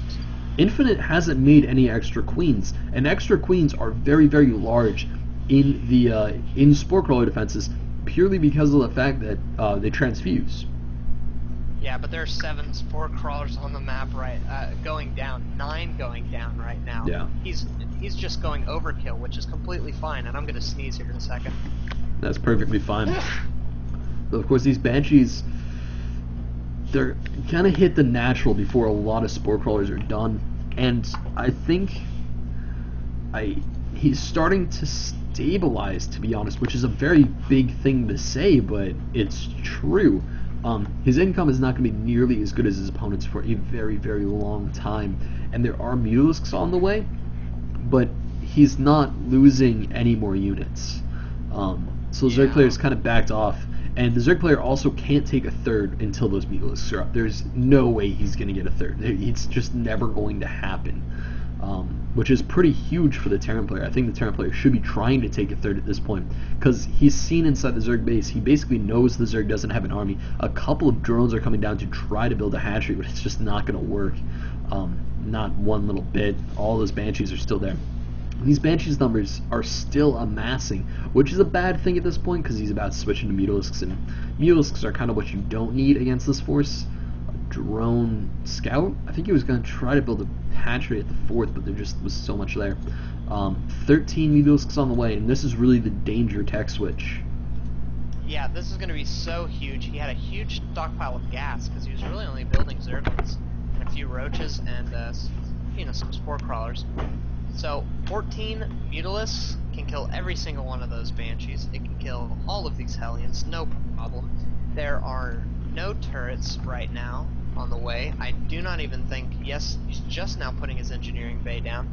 Only has 1 barracks for the Marines. No, excuse me, he actually has 5. So yeah, I take that back. He will have a lot of Marines, but man, all the Zerg needs to do is secure a third. He doesn't need to attack, which he's doing, but he doesn't need to.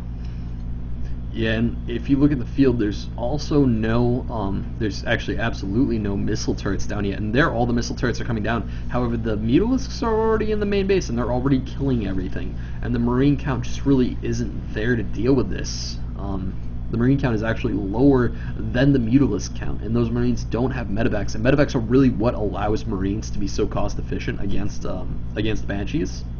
Yeah. Or against Mutalisks. And look at this.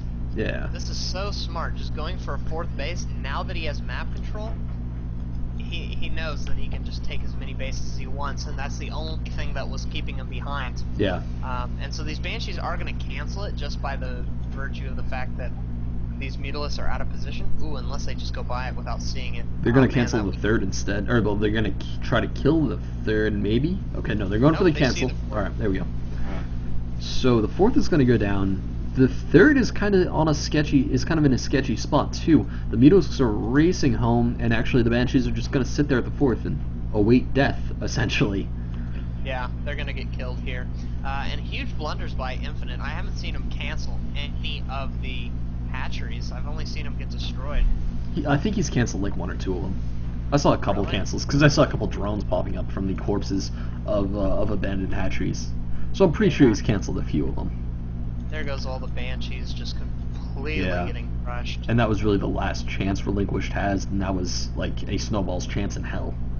Yeah, now all Infinite needs to do is just produce like 50 Zerglings, make 50 Banelings, and then just rush in, and he'll win the game. Yeah, however, this Mutalisk, I don't know why he built so many Mutalisks. He really only needed 10 for map control, because there was no way Infinite was going to push out across the map. And even if he did, at a certain point, it literally doesn't matter how many Mutalisks you have, because there's just so many Marines. Yeah. I mean, I guess it doesn't really matter. It doesn't really matter in the end. I don't think Infinite could make too many wrong decisions. Yeah. It really just depends on how quickly he wants to win this. And he is building 28 Zerglings at this time. I feel like he should be making more, but I don't think he's been on top of his injects as well as he could have. Plus, he's just now getting his 3rd. I'd love to see some macro hatches go down, as he has a lot of minerals. And he really does not need to do anything with these mutas. I mean, he's poking in and taking some medevacs, but he could risk running into a huge ball of Marines and then stemming forward and pick some of them off. So, yeah, I'd like to see him just pull back, get the army, go in for the kill. Yeah, basically. My dog's barking in the background, which is fairly annoying. However, the 4th and the 5th bases are now coming out for a Zerg player because now there's actually absolutely no threat. There's also 6 infestors on the way, and those infestors are definitely going to end the game. My dog is being very, very annoying. Very annoying. Oh, see, and this is what I'm talking about. He could have just gotten crushed right there by those Marines if he wasn't careful. Well, the thing about these mutalisks at this point is they don't matter. These mutalisks are not going to play any amount of an effect in the major engagement, which is just about to happen. It's all going to be from the infestors and from any banelings that get made. Yes, but it is really nice to just have the mutalisks to come up and clean stuff out. Yeah. So that you don't have to rebuild any army if you can afford not to. And it's also really good to pick off these remaining medevacs as well as this Viking that's going to be floating around. As he is producing 4 medevacs at a time, and Muto's is just so good against medevacs. So, and we have an engagement coming up. The Marines are stemming forward. It looks like there are a lot of infestors on the map. Yep. And there we go. There's the GG. There's the GG. That was. Wow. There was absolutely no splitting happening to those Marines, essentially. I mean, he was like trying to do it, but he was splitting off groups that were essentially just big enough for fungals. Yeah, and just ended. I mean, that was there wasn't much he could do at that point. It's all she wrote. So it's going to be relinquished. It's going to be relinquished the map choice next. Or no. Yeah. Yeah. No, Yeah, we got it. Excuse me. Okay. Yeah.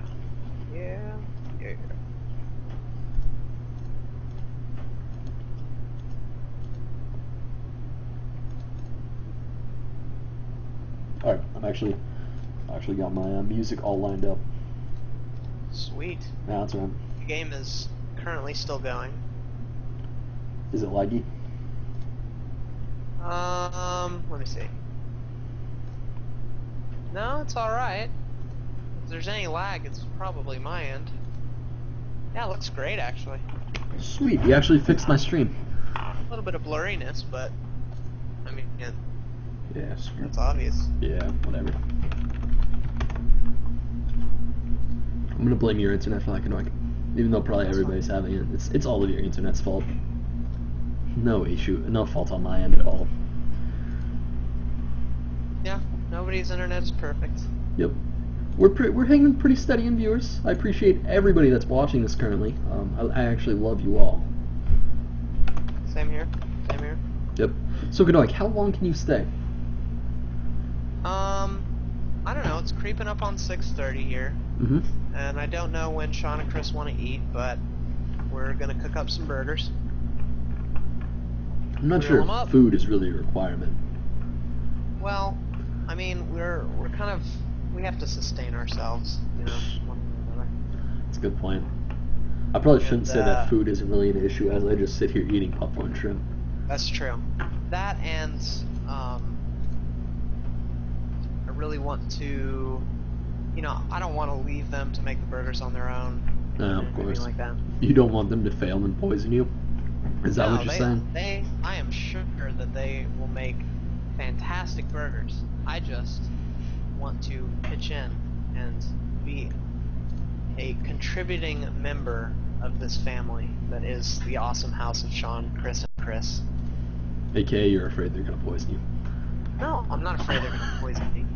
You know how easy it is to make a burger? Yeah.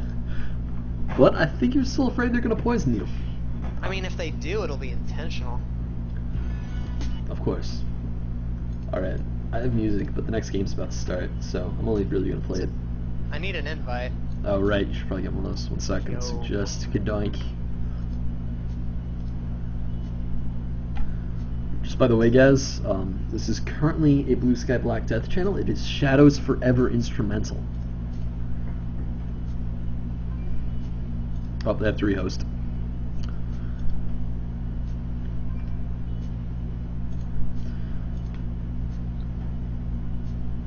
It was the incorrect map. Diplo? Hold up. What Diplo? Oh my gosh. in the next few days, we're gonna play Diplo on StarCraft. Okay. All right. It's gonna be so rad. Dude, I want to play freaking Dark Deeds. All right, you didn't play Warcraft 3. Damn it. Nope. I can't relate any of my awesome custom game stories to you.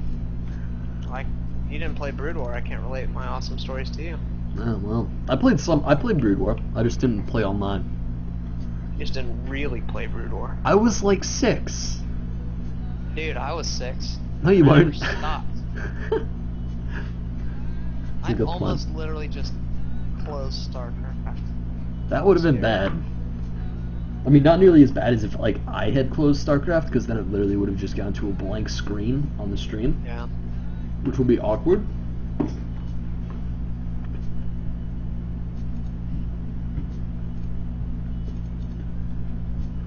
Alright, there we go. Boom, boom, boom, boom, boom, boom. What's that again? I've absolutely not been invited at all. I'm suggesting you could have some patience. God.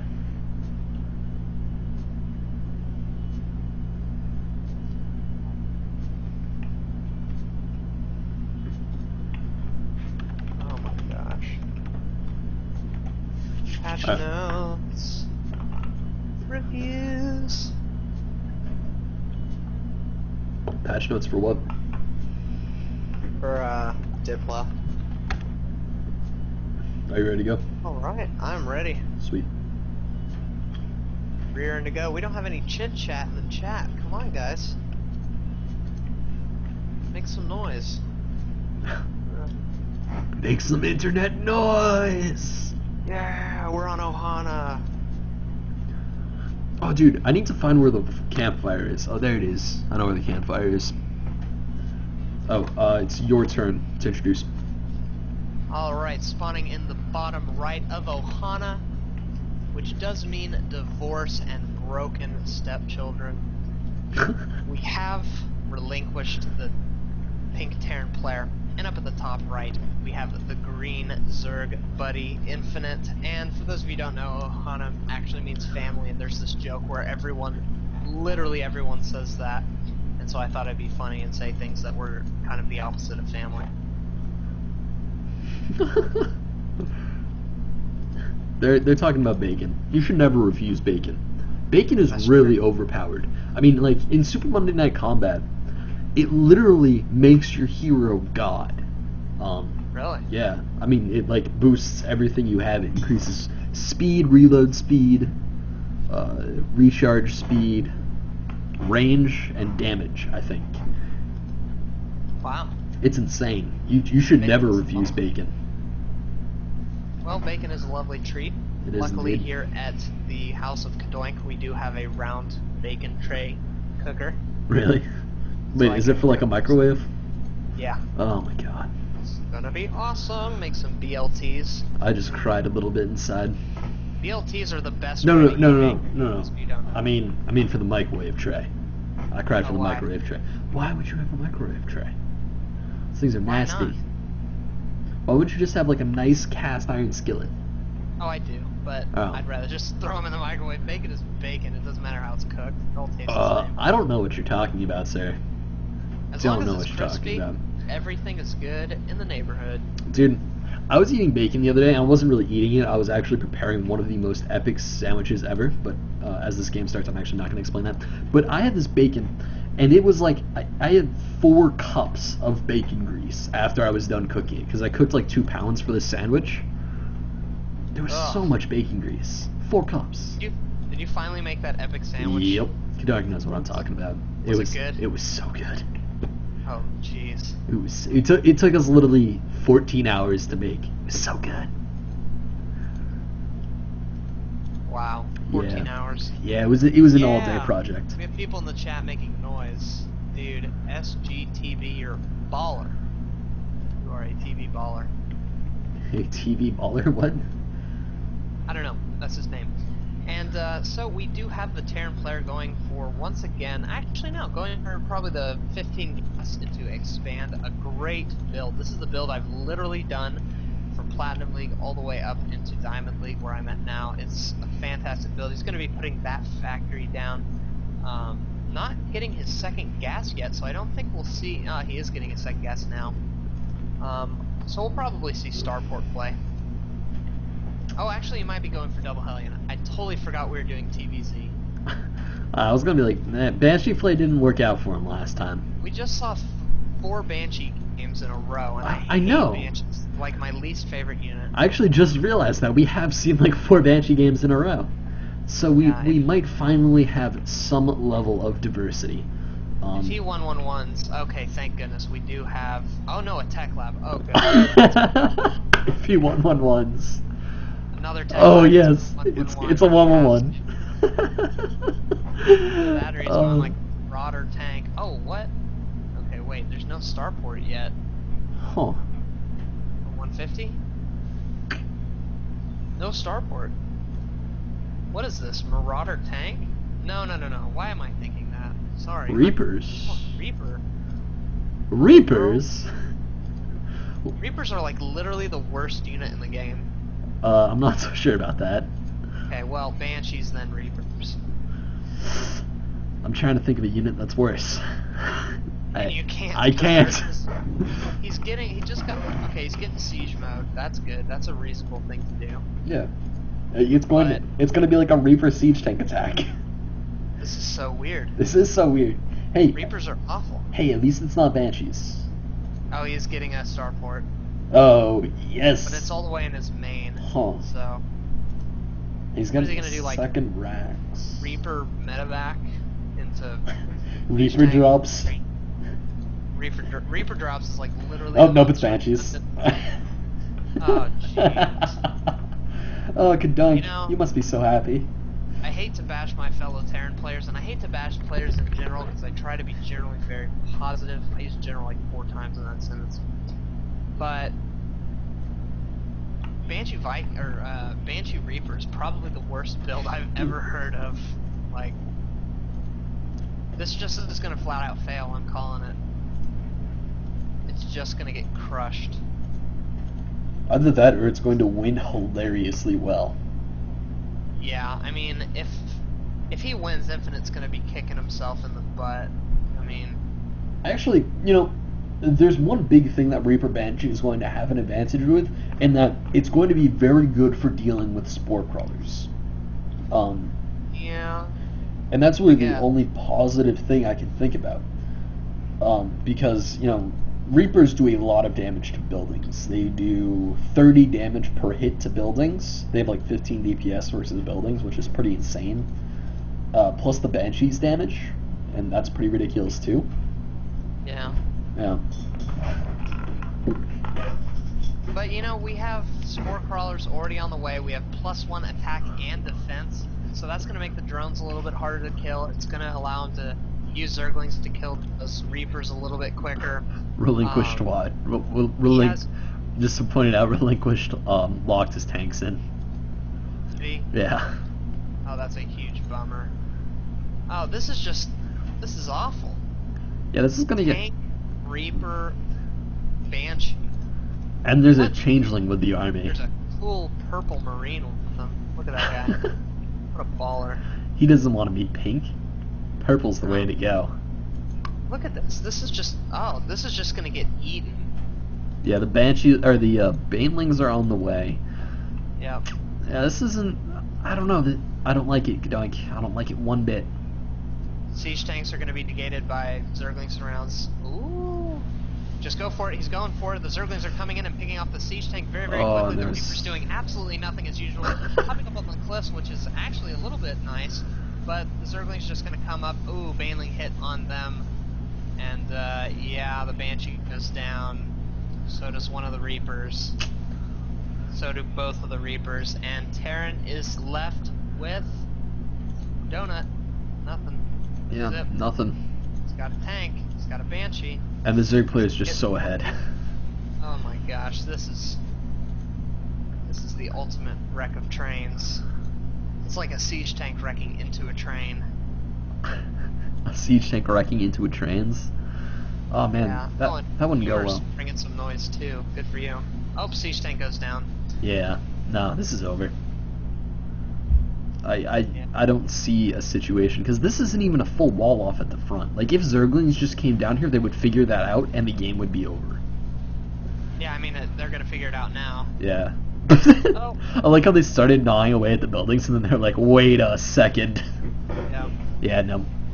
And that's game. There goes the entire economy for our Terran player. The SCVs are trying to run away. However, the Zerglings drank their Red Bull this morning and got their wings, and now they're gonna win. Yeah, I mean, there's nothing left.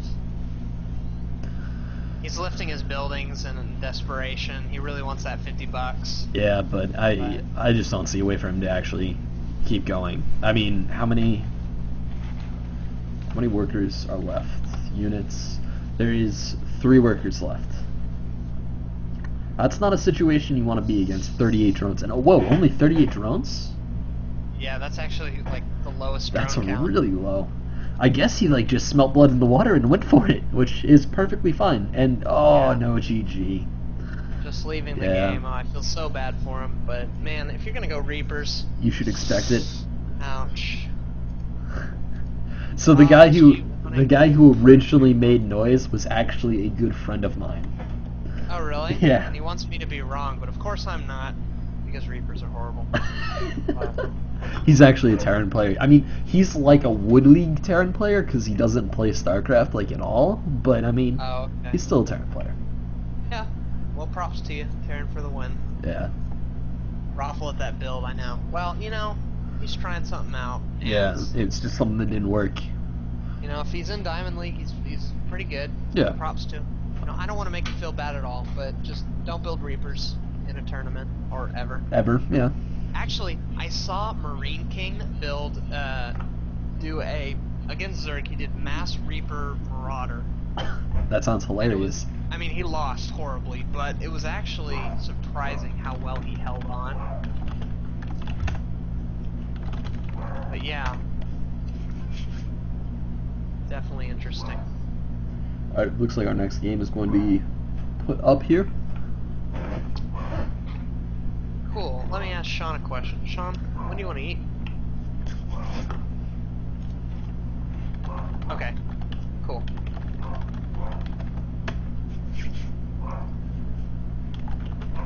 Yeah, that's fine. I just wanted to know what you thought. No.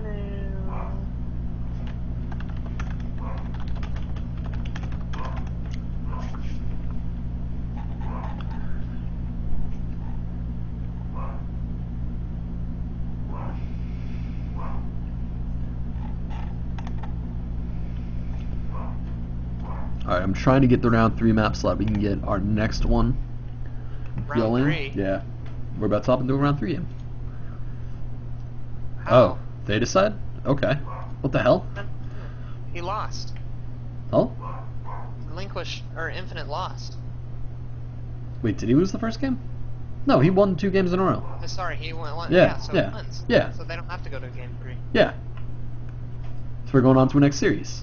Oh, next series. Okay. I thought you said Oh, round sorry. 3.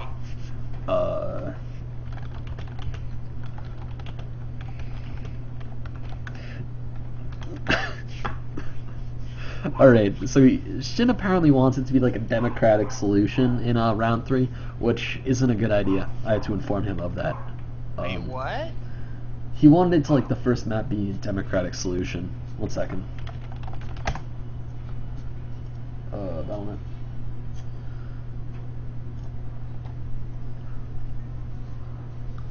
Forums, general discussion. There's the thread. What are the tournaments? Oh, it's gonna be Atlantis Space Bear. Yeah, Land Space Bear.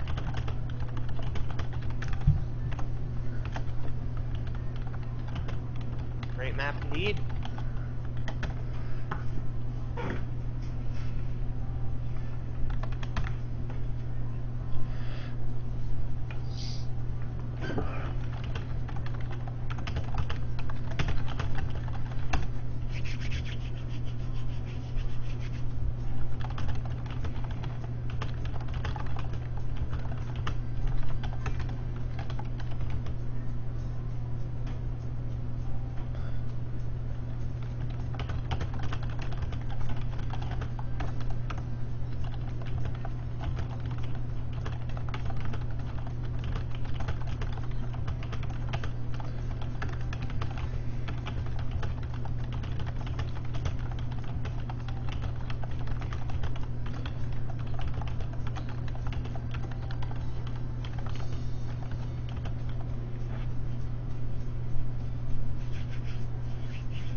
heck was that?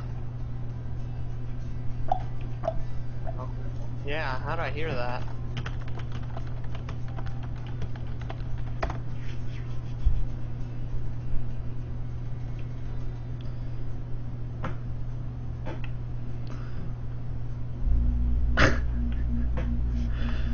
Until guitarist. Huh? I'm reading the like BattleNet chat, and he's like, "I'm so good. I 3-0'd my opponent in a best of 3." Huh. I bet that's just how forfeits are posted in the bracket. Okay. Hopefully, I'll remember to turn off the music this time, because I kind of forgot to for like the start of the game last time. Okay, good. I got it near the end. But... 3-0s are posted, or any forfeits are posted as 3-0s. That's kind of silly. It's fine, it's just fine. Alright, looks like it's gonna be Ohana, actually, again. So apparently my Atlantis Space Bear didn't get used, sadly. Bummer. I know.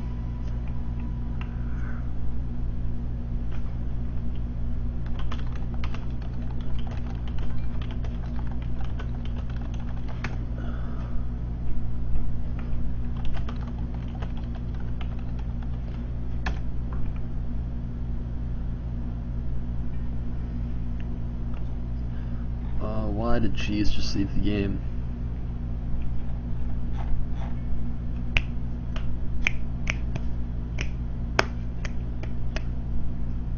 So anyway, it looks like actually a lot of 4th round games are already lining themselves up to be done. This tournament's progressing quite rapidly, I would say. Yeah, that's pretty good. Yeah. Looks like so far in the 4th round we have Venom, the victor of Cheeseburger and StevyRuggles, yourself, SG Mario, and Shin. Cool. Yeah. Yeah. For that.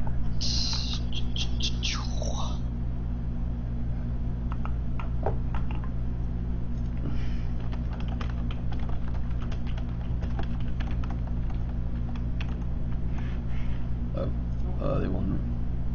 Whoops. I should Can you invite me? Yeah, well.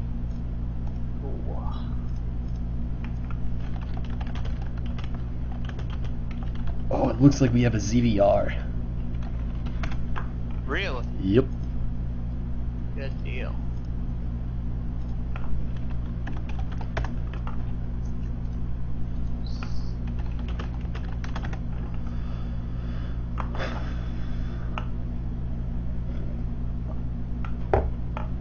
Just waiting on the players. Just waiting to get the ready from our players. Alright. About to hop into game 1 of this series in between Cheeseburger and StevyRuggles. Super psyched. And over the next couple weeks, I am going to need your help commentating every other game that we haven't commentated. That's fine. Alright, sweet. And I think it's my turn to introduce. Yeah, it's definitely my turn to introduce. Whatever. Screw it. Hello there, ladies and gentlemen. This is Boisterous coming to you with some action from the Foreign and Up Cup on the forums. Spying down in the bottom right-hand corner, we have Cheeseburger as the Pink Zerg, up here in the top left-hand corner, we have StevyRuggles randoming in as the Purple Terran. Wow. What a baller signing up as random.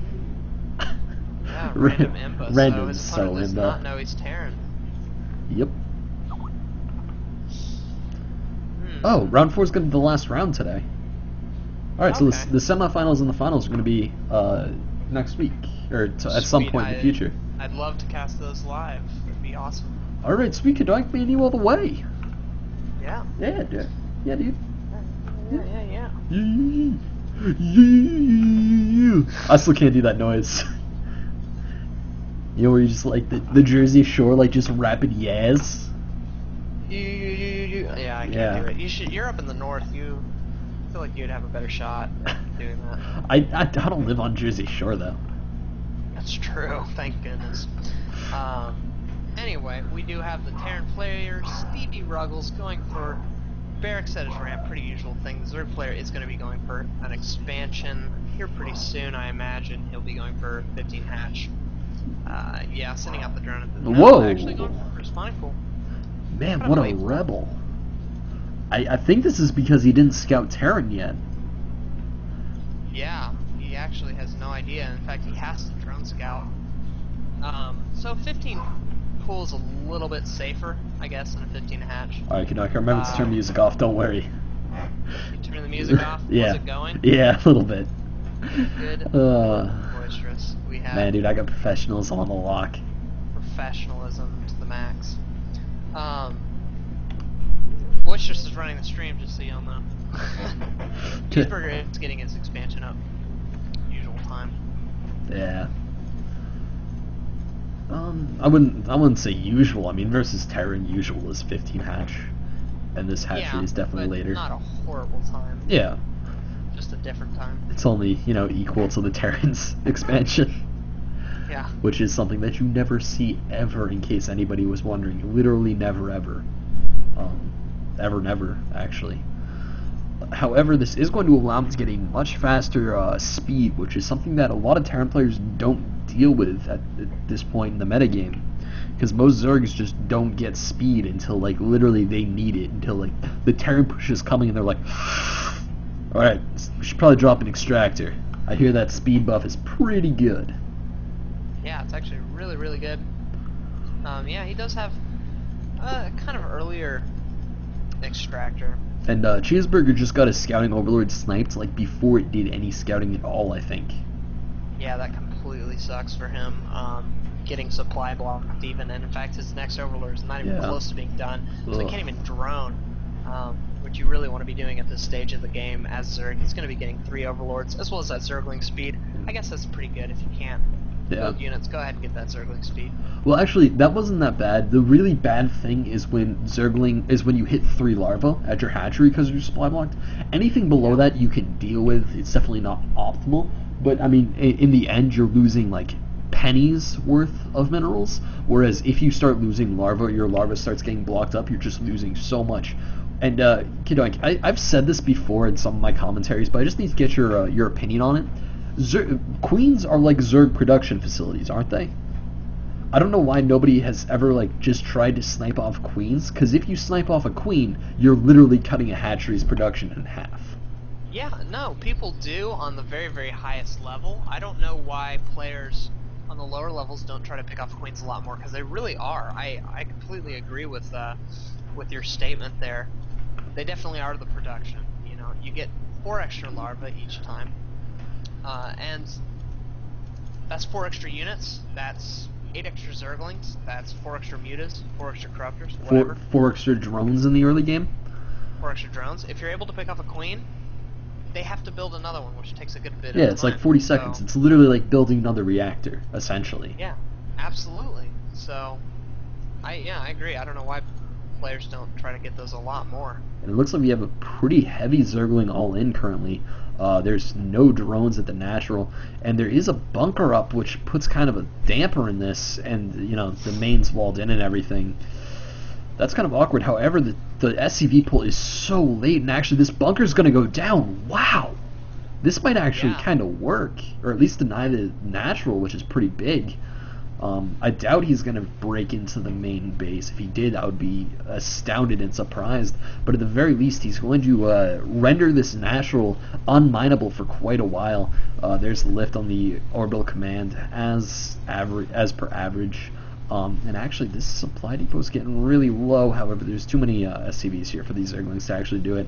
But if they back off and they maybe morph into banelings, which he doesn't have the technology for, he really needs to back out. Yeah, he's kind of just losing Zerglings to the grinder, and he did all the damage he needed to do there. He sniped off a good amount of workers. He sniped off 10 workers, which is definitely all the damage you need to do, and he also forced the lift on the natural, which puts him a base ahead, and that's really the lead that most Zerg players want, especially when they go for something like a 15 hatch.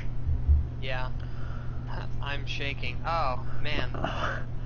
Yeah. Don't worry about that at all, Cheeseburger. I've had nerves. I've played tournaments before, and it is weird. You do feel nervous. Yeah. But you're making some very good decisions. So just, I know he can't hear me right now, so I'm just kind of talking to him telepathically, but... Don't talk to people telepathically, Kadoink, it scares them. Just take deep breaths. Deep breaths. Exactly. Alright, well we have the third base coming down from the Zerg player, and I mean the Terran player is still trapped on one base, and you know, it's... He has the Marine out there actually just testing the water. That's gotta be like the worst job to get assigned ever. Like even if you don't get killed brutally by Zerglings, it's still like, you, Marine, go out to the natural. It's just it's frightening. Completely alone. I know. But that's why they don't have good news systems in the Terran military, actually. They don't allow reporters to be in armies, because otherwise, like, they would be able to report on the fact that there was a 11 SCV massacre at the natural, and no Marines would actually want to do it. They would all go AWOL as you commanded them out there. Yeah. That would be a hilarious mechanic. If like Marines were able to become feared, and if they became feared, they either like stopped doing anything, like they dropped their gun and ran away, or if they just like turned on everybody else and kind of went crazy.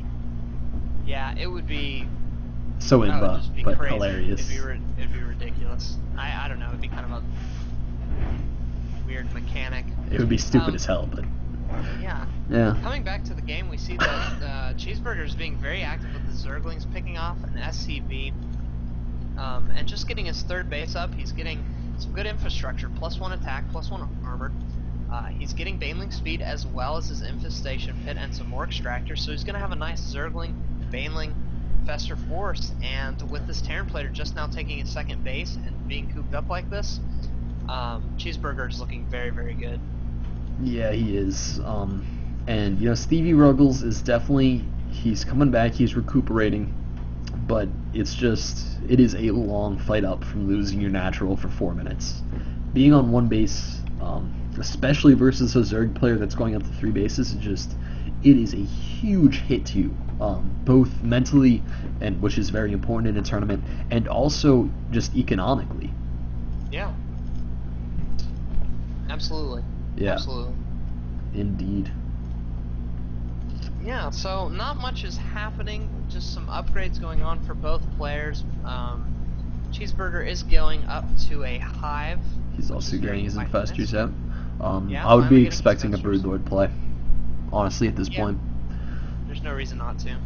Yeah, because taking up the fourth base. Yeah, if you're trying to end a siege that your opponent has going on, like, you know, or well, ending, like, destroying the castle that your opponent has built, there's nothing better than Broodlords. Yeah, the only thing I'm surprised about is he hasn't put down the Spire yet, and you want that Spire so that the second the hive finishes, you can get the Greater Spire. Yeah. Usually takes about, usually takes about 4 minutes from when you start your hive to the point where you have Broodlords out on the map, and so that's going to be a much further delayed. But he is getting Adrenal Glands, which is quite nice. Getting that +2 carapace as well as +2 melee attack. Yeah. Melee attack, yes. And actually, he hasn't revealed what type of late game tech he wants to go, which is kind of strange. Because I would be surprised and baffled if he just stayed with Zerglings, because Zerglings are kind of bad. And I would also be surprised if we went for Ultralisks, because Ultralisks are extremely good units, and I actually like Ultralisks better than Broodlords in a lot of situations, purely because they're so much faster.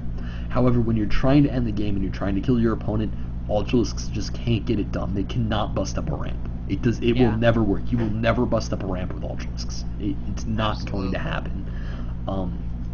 And also they're kind of bad against already siege tanks. Yeah.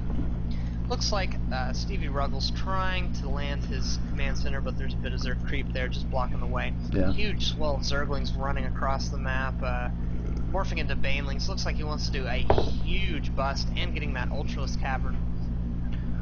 Like you said, the Ultras might not be the best choice, especially with look at this wonderful tank and Marine spread. These Banelings are going to do actually pretty minimal damage. You really want those Broodlords to deal with that huge spread. So yeah, we'll have to see how this goes. I'm not quite sure how successful it will be. but it might be successful just by sheer volume. Yeah, basically. And you're slowing down the game, man. Come on. I am very sorry.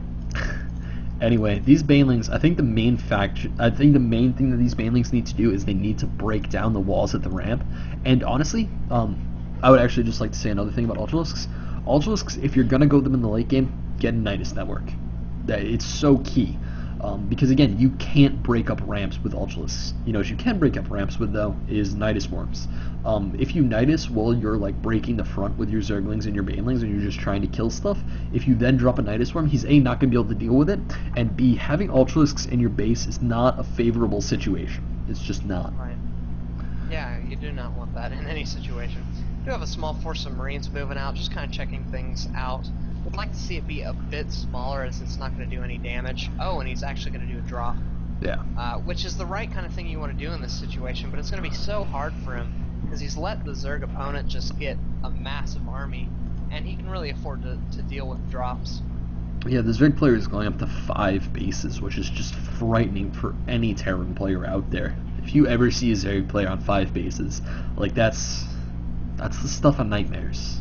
Yeah. And we see this small amount of Zerglings and Banelings splitting off to deal with that drop. However, back at the northern part of the game, or the northern part of the map, it looks like this bust is coming in. But this Terran player has succeeded in maxing out. There is no Marine split, or well, the Marine split happened, but it just wasn't that great. And honestly, this is going to take out the third, which is all the damage this attack needed to do. And even then, I think it's actually going to do a lot more than just take out the natural. Or oh, okay, StevyRuggles GG's and leaves. So that attack that attack did everything it needed to do and more. Yeah, it's one of those things where the Terran player just simply didn't have what was needed to defend that. Most certainly.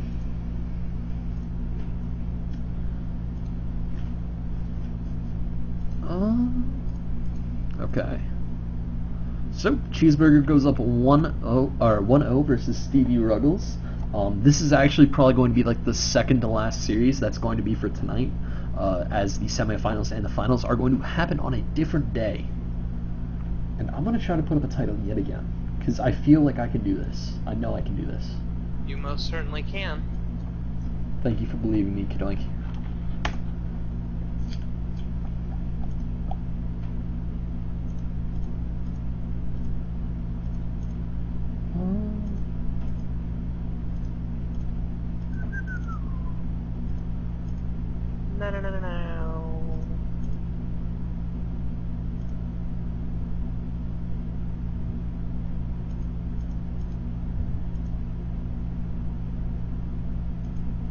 No.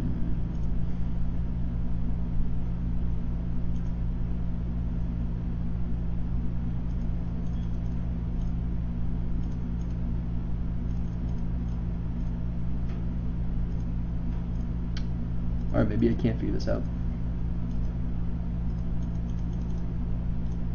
Huh.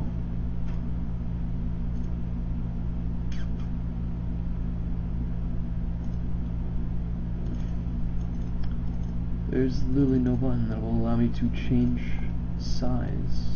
Oh, we have the invite. Okay, well then I'm gonna stop messing around with my XSplit and figure that out on some future date. I will suggest you to the game, Kidoink. And there we go.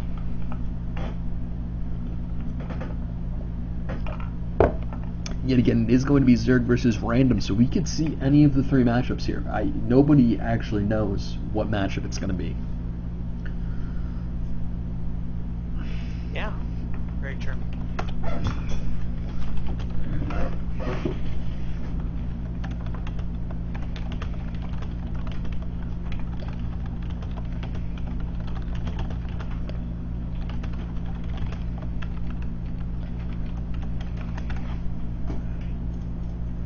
And actually, you know what, Kidoink, this is probably one of the best experiences I've ever had commentating a live tournament, because usually it kind of just sucks because you spend like half your time sitting around waiting for a game. But I have to say, this is like, these people were probably the most, like, they wanted to be commentated. It was awesome. It was so great. I love these guys. They are actually the best. They are actually the best. So it is going to be Cloud Kingdom between our Zerg player and our random player. Today, this game is your introduction, Kadunk, because I just want to get back to that. You know, we swap off every game standard that we had going. I'd be happy to intro these players. Hello everybody, everyone in Boisterous's stream. My name is Kadoink, and I am here today casting a game. In the Forum Cup, we have spawning in the top right of Cloud Kingdom Cheeseburger. Spawning as the Pink Zerg, and his opponent is the random player StevyRuggles, this time spawning in as the Purple Protoss. This is the Forum Cup for Diamond League players and above. Game number 1, we saw Cheeseburger win very convincingly with a nice early attack, doing a lot of damage, just kind of crippling his opponent, and then taking 5 bases and winning. So we'll have to see how his ZVP matchup is, and how well it works against StevyRuggles. Indeed we will. And interestingly enough, and this was a thought that I literally just had 10 seconds ago, random players are at a major disadvantage during tournaments because they can't pick maps. Or they can't pick maps based on what race they're. They can't pick any map that has a slight racial imbalance because it won't matter because they don't know what race they're going to be playing. Right. It's actually kind of an interesting it's an interesting, what word am I thinking of? Mechanic, kind of, I guess, is the best way to say it, as far as their map picks go, because they cannot pick maps that are good for certain races. They just can't. Yeah. It's very odd. I know what you were saying. Yeah, you just kind of got to go with the map that you're most comfortable with in general. You know, the map you like the most, and the map that you feel has the least imbalances to it overall. Now, if you go for something that's kind of imbalanced one way, but imbalanced in another way, so for example, let's say it's really good ZVP, well, you only have a 1 in 3 chance of ending up with that. Exactly. So, yeah. And it looks like a hatchery block. Yeah, but the hatchery block actually, like, he didn't even need to spend any money on that hatchery block because the drone just ran to the 3rd and made a hatchery at the 3rd. And honestly, that's probably good for him because the spawning pool is up, so Zerglings are popping out en masse, actually just 4 of them, so the pylon would not have lasted long. And StevyRuggles went for that Forge FE, and he went Forge Nexus Cannon, so a little bit ballsy. It lets him get that Nexus out on pace with the Zerg player, which is basically all you ever need to or want to do. Yeah. Yeah, both players looking very standard at this time, very good. I'd like to see Cheeseburger get his natural up and running. He's getting gas a little bit early, which I think is interesting. Probably going to take that out right after he gets Zergling speed. I don't see him needing gas this early in the game until he's ready to get roaches up. Yeah. But we'll have to see. Indeed we will. And I actually do like getting a fast Zergling speed because otherwise Stalkers can kind of attack you with impunity because they're faster than Zerglings, which is always extremely annoying. And basically, if you get that Zergling speed and you can surprise a Stalker with it, then it's like, hey, free Stalker, which is pretty awesome. And it looks like this probe, if it makes any sudden turns or just stops completely like it did there, it is going to die. So the probe goes down. The cybernetics core is fitting right in there. This was actually a really well crafted wall. I know I'm going to sound a little bit like In Control when I say that, because he just talks about walls so much. But this was... Go ahead. It's actually full. It's a full wall off, I think. Yeah, but it was also really nice how he did it, because he dropped the forge, and then the cannon, and then gateway. And then he could plug that little hole right there with a probe, so that no, like, Zerglings could just run in, you know, completely defenselessly. And then he just put the cybernetics core there. So it was really kind of like a fancy wall, I would like to say. Yeah. Yeah, it's pretty nice. Look at this, a very early layer, getting double gas. He doesn't have any gas at his 3rd, and he hasn't taken his natural yet. This is going to be meters. Very, very weird. Yep. Oh, no, whoa. Nidus Network. Whoa. Oh, he's going for more of a... what's the guy's name who does this all the time? I think it's Life. Oh, yeah, Life. Does Yeah. this kind of weird Nidus Network play. that is actually pretty effective. So yeah, we'll have to see how this does. A lot of Zerglings on the field. Ooh, he can, if he just gets in the perfect little area, this little dark space right up here. Oh, but a pylon is going down in it. A pylon is going down like everywhere, and there's a sentry patrolling along the left side. What? Wow. That's. Yeah, this is. Huh. That's kind of impressive. Very bizarre. Yeah. There's basically no spot for him to really land this Nidus network anymore, I don't think. Yeah, but I don't think it actually matters. Here's the issue. StevyRuggles went for a Stargate, right? Oh, yeah. All he has are 2 sentries, so there's going to be nothing, absolutely nothing to kill these Zerglings. These 2 sentries are coming up right now. Ooh, sending all the probes. That's the only thing you can do. That is the only thing you can do, and probes actually do a lot of damage. This Nidus network is not going to drop any units, and that's kind of the big issue with Nidus networks, is that they are possible to kill probes. Oh man, some nice micro going on, saving those sentries, but yeah, ouch, did not do enough damage. A complete waste of that layer. Yeah. And the Void Ray's out, and I'm not sure if Cheeseburger's going to be able to do anything about this. Well, he does have a... He does have a Hydra down, I just noticed that, yeah. Yeah. Man, but he was really banking on having that. Yeah. Because he doesn't have any workers at his third base, actually, either. No. He has a few, but no. No. It's very, very bizarre indeed. I think he's just going to go for a Hydra Ling bust. Man, it sounds like you're talking about, like, Brood War.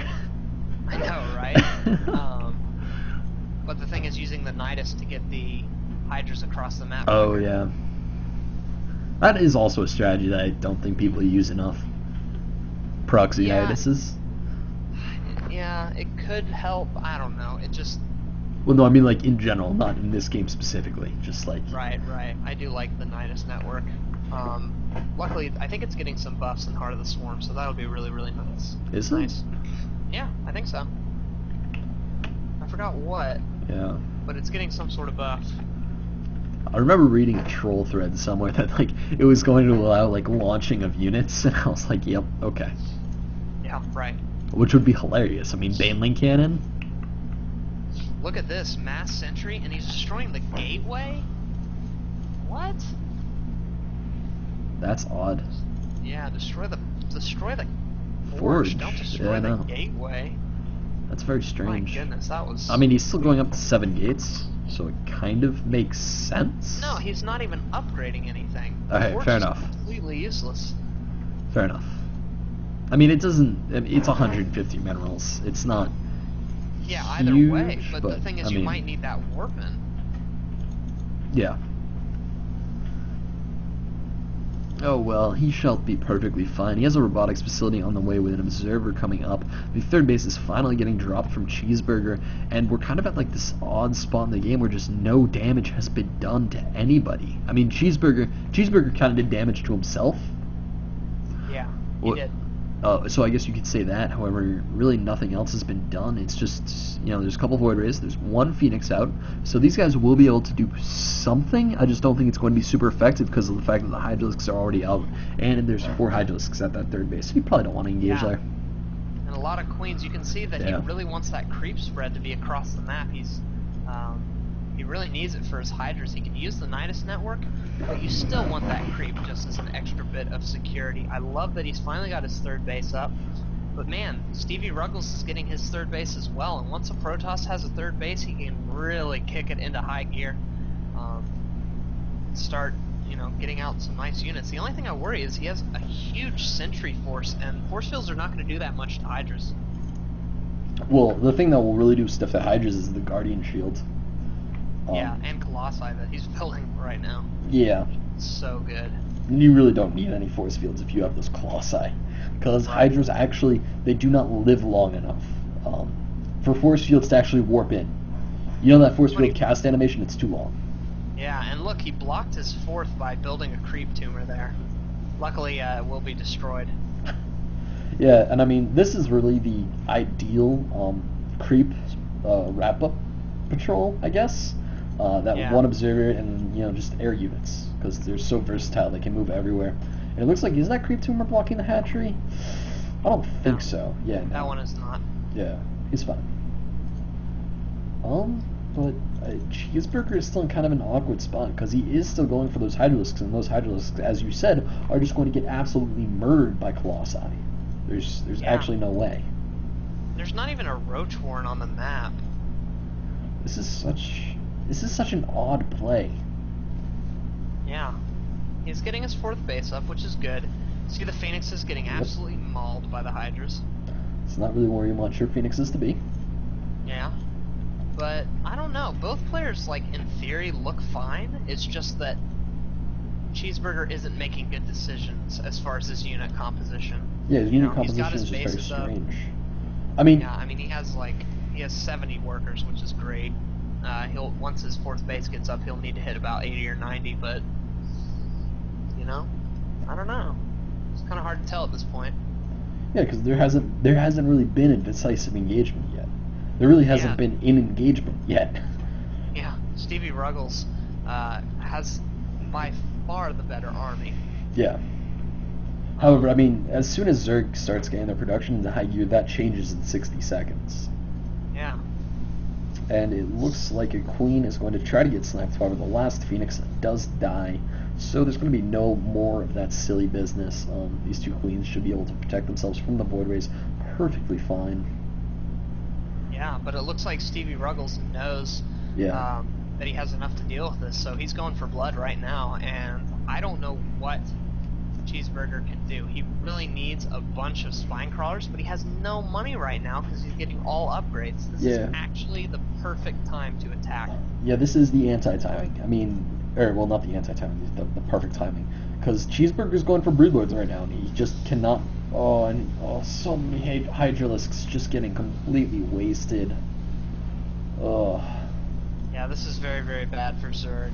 That is not nice. And there goes the 4th base. And this army will easily be able to literally just A-move into the 3rd base, the natural, and the main base. The counterattack of Zerglings is going down. But there's a couple of warpins of Zealots, but there's actually no wall. So these Zerglings will probably be able to do some amount of damage. However, the entire army is returning, so they did basically all the damage they needed to do. No damage was even dealt to the 3rd base. The Protoss army really didn't even break up that ramp. And it looks like the 4th base is going to get attacked, and there are a couple of Queens that were a little bit late to the party. Yeah, I don't know why those Queens are there. That's a little bit strange. Yeah, that's all going to get crushed. He's getting his Spire up. He really wants that to be a greater Spire like 2 minutes ago. I don't know, it's basically over for Cheeseburger, as much as I hate to say it. He's getting some spine crawlers down finally. He needs to retake his 4th, but he can't do that safely. Actually, he is up in the top left, which might not ever get scouted. But, yeah, I don't know what he can do at this point. I really don't know either. It's 200 Protoss army to 139 Zerg, and 139, half of that is drones, literally. Yeah. I mean, if we look at the actual army supply, the army supply is 130 for Protoss versus 70 for Zerg, which is just, you cannot have that in an engagement like this, especially with force fields like that lock off most of your army, and your Infestors just getting absolutely owned before they even throw down a Fungal, and your Hydralisks just dying because they're Hydralisks. Yeah. Hydralisks won't be good till the expansion. Yeah. There's the GG. And that's just what happens when you go for a Night Sun work. It very, very rarely works. Yep. Well, sad to see him lose a game like that, but I don't know, at the same time, what can you do? Yeah. Alright, so it looks like we are going to be going to a Game 3. Both of these guys are tied up at 1-1. And I'm kind of happy with how many Game 3s we've had today. And by that I mean like 2 out of the 3 series we've casted have gone to Game 3, which is always pretty nice. Yeah, that's been very, very nice. Yeah. It's been a great tournament so far. I'm excited to do the semi-finals and finals, which I will put up on my YouTube channel, probably those. And over the next few weeks, me and Canuck will, of course, be just going through and just cleaning up all of the replays that we didn't do. Yeah, hopefully. Hopefully.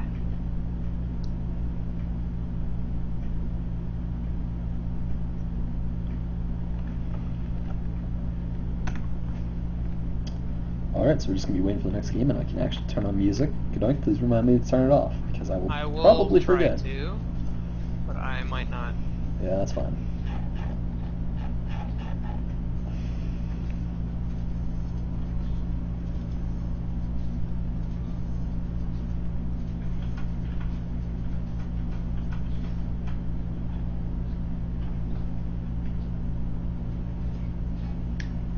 Bum-ba-da-na-na-na.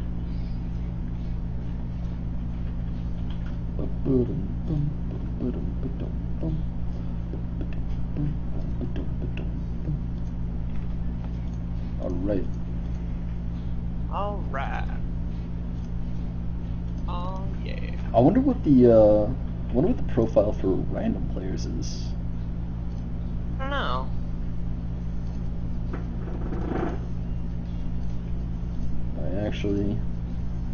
I need to find him in chat.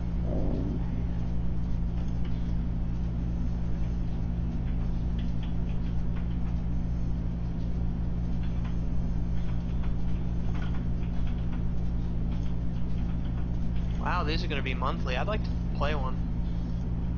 It's fine. I'll find somebody else to commentate with me. Doink. Well, no, I'd just like to someday play one. Oh no, it's fine. I can actually probably find somebody else to commentate with me, no problem. That's all Just good. in general. I mean, I want to cast them too, for sure. Yeah.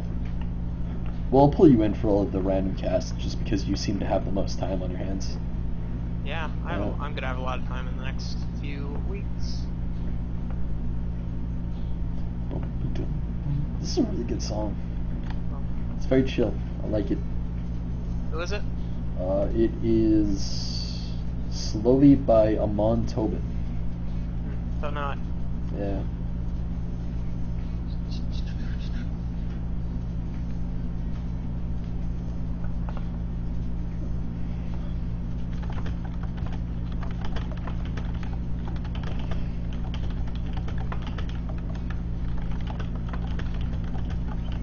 Whoa.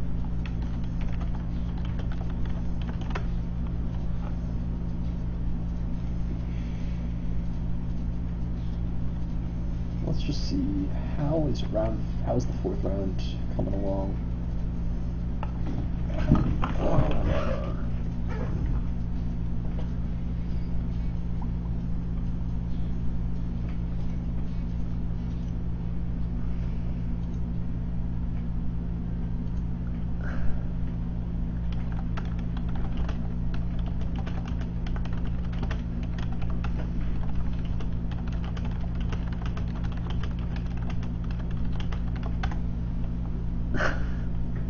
What? No, I'm talking in chat. What are they saying? No, I'm talking to Shin about the 40 player bracket and how it's super awkward. Why's that? Well, look at the bracket. There's more games in round 2 than there were in round 1. Oh, that is super awkward. Yeah. Oh right, I need to suggest you. Whoops. There we go. I didn't get. Oh, okay. Antigua Shipyard. Oh. Great map. It's a great map. I am not playing in this game. There we go. No, you are not. I don't think I'm nearly the caliber of player to play in this. Sure you are. Actually, I could pull it off. I could take a game off somebody, I'm sure. Absolutely.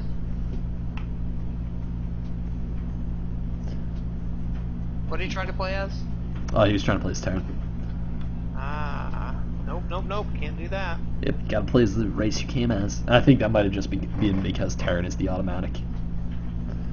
Right. Alright, and I'm gonna remember to turn off my music this time. Yep, It's turn off off. your music, and this is our last cast of the day. Actually, no, it's not. We have a fourth round. not. We have a fourth round. This is We do? yeah, this is the third round. It goes on to fourth Okay. round. If you need to leave, that's fine, but it's your turn. Go. Alright, spawning in the bottom right-hand corner of Antigua Shipyard, we have the Zerg player. His name is Cheeseburger, spawning in pink. In the top left, his opponent, taking game number 2 off of him. The red random player spawning as Terran. We have StevyRuggles. Man, dude, I did some fancy camera spinning on that. Good. I know. Good for you. I got it. I just need to figure out why my Control F doesn't work. I don't know. Something is wonky. So, this is the final game in a best of 3. The winner will move on to round 4, I do believe. Yeah. Yeah. And also, if they win this game, they get seeded more favorably into the next Forum Monthly. Because the one for this one was completely random. There was actually no seeding at all. But semifinalists and up, so basically just, you know... Oh, wait, no. Yeah. No, because it would be the next... It would be the round of 5. Whoops. Never mind about that. Whoops. That's alright. It's quite alright. Yeah. Sorry, I wasn't paying attention to anything that you were saying. That's okay if you don't. Getting the chat back up and running. Hello, lovely chat members. You guys are awesome.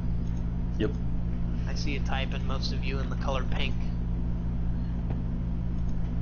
And actually, I'm casting and streaming right now. You're casting and streaming? Yeah. Is that what you're normally doing? Yeah, but there was supposed to be a dedicated streamer and observer, but he was playing and he hasn't gotten knocked out yet, so we haven't needed him yet. That's cool. Well, you know, this works out just fine for all of us. Yep, it does indeed. Hopefully he will do quite well in this tournament. I'm excited for him. Yeah, no. I actually haven't checked the bracket to see where he is currently. Yeah. Looks like he's probably doing well. Wingblade. Anyway, going back to the game, we have Cheeseburger getting his hatchery up at the usual time, as well as getting that spawning pool. Looks like the Terran player went for a gasless expand. Pretty normal play as well.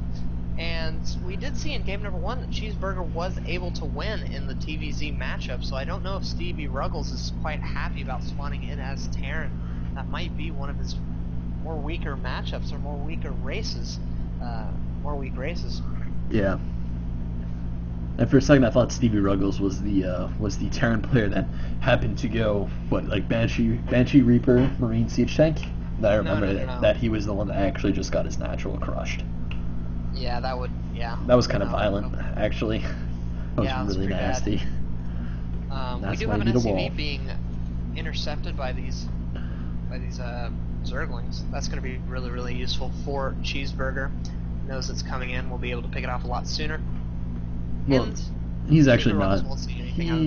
He's not going to be able to pick it off, actually. Stevie is just going to get a full scout off. He is going to die, however, not any sooner than it normally would. And this queen actually, you know, walking off the creep a little bit. Little queenies shouldn't leave their creep. They should just stay home. Actually, she should leave her creep because a second queen is about to pop. Well, the second queen's natural? Oh. Oh, he's building 3 queens. Oh, okay. Yeah. But he should put down a little tumor. Yeah, he should. No, okay. Okay, he's going to put down a tumor with the second queen. Yeah, it's all good. Yeah. So it looks like we are going to have a reasonably fast creep spread, as per the 3rd queen, which is always nice to have as a Zerg player, because literally creep is one of the greatest things you can have. As it's like another resource almost. It's so good.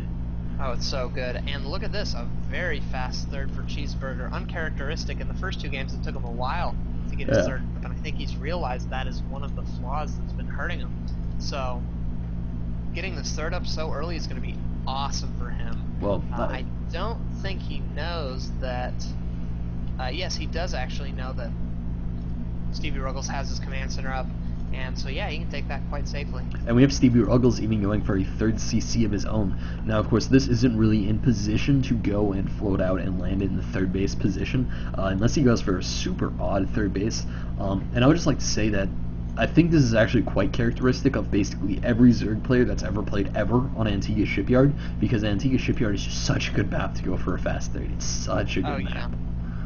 It absolutely is, but you really want that creep spread so you can get your queens out in case your opponent is going double Hellion. But luckily for him, StevyRuggles is going for tank, which I think Cheeseburger will be quite happy to see.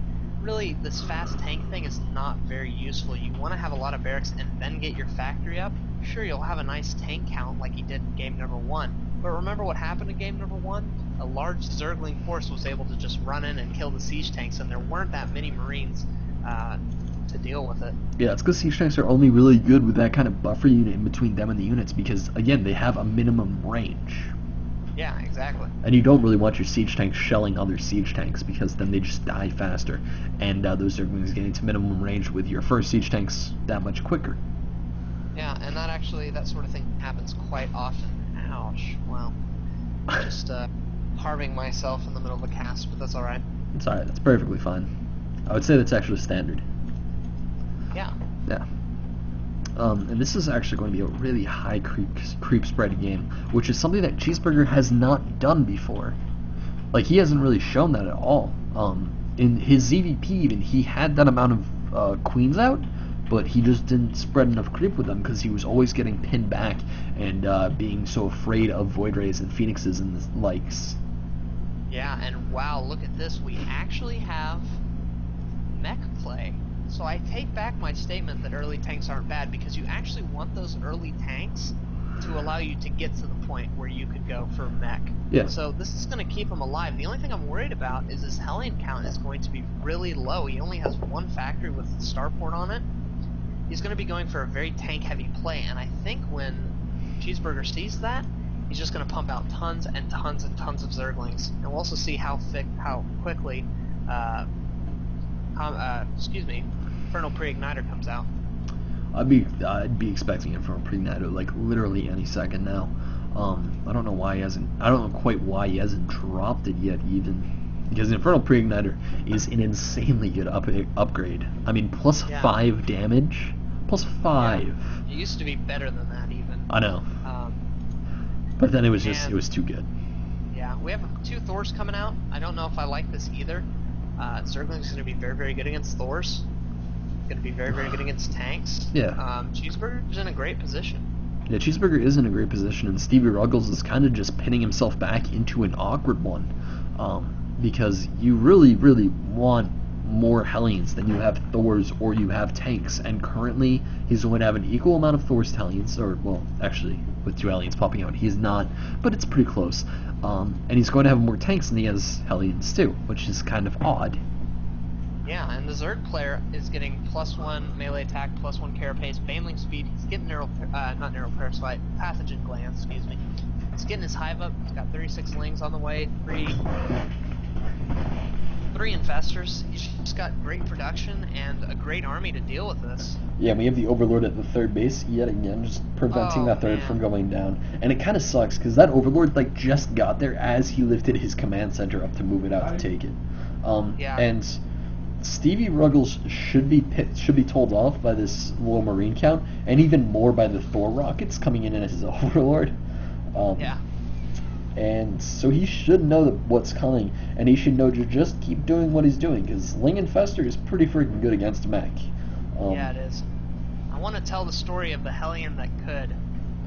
Man, this Hellion was being targeted by a Zergling, and it ran back home, and Siege Tank fired on it, killing the Zergling. Oh my god, has one life. One hit point. Yeah, what a hero Hellion. Oh, and man. That Hellion, like, his driver is missing like an arm and both legs.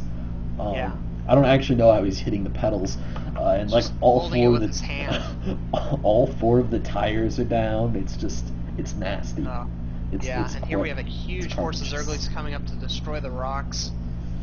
Looks like they will destroy it and run straight up into the 3rd. And StevyRuggles, wow, not landing his command center. Can he not land it because of that little automatron? There's no way. I think that's actually what was happening. That can't be possible. That'd be so imbalanced. Automaton OP. Yeah. That'd be freaking hilarious. It's got a little shield. You can't land on me, I have a shield. Yeah. Dude, this is crazy. And here comes the Zerglings right now to try to deny this base. And Infernal Pre-Igniter is still not finished. Wow. Oh, this is so late to not have Blue Flame. Yeah, no, not at all. Yeah.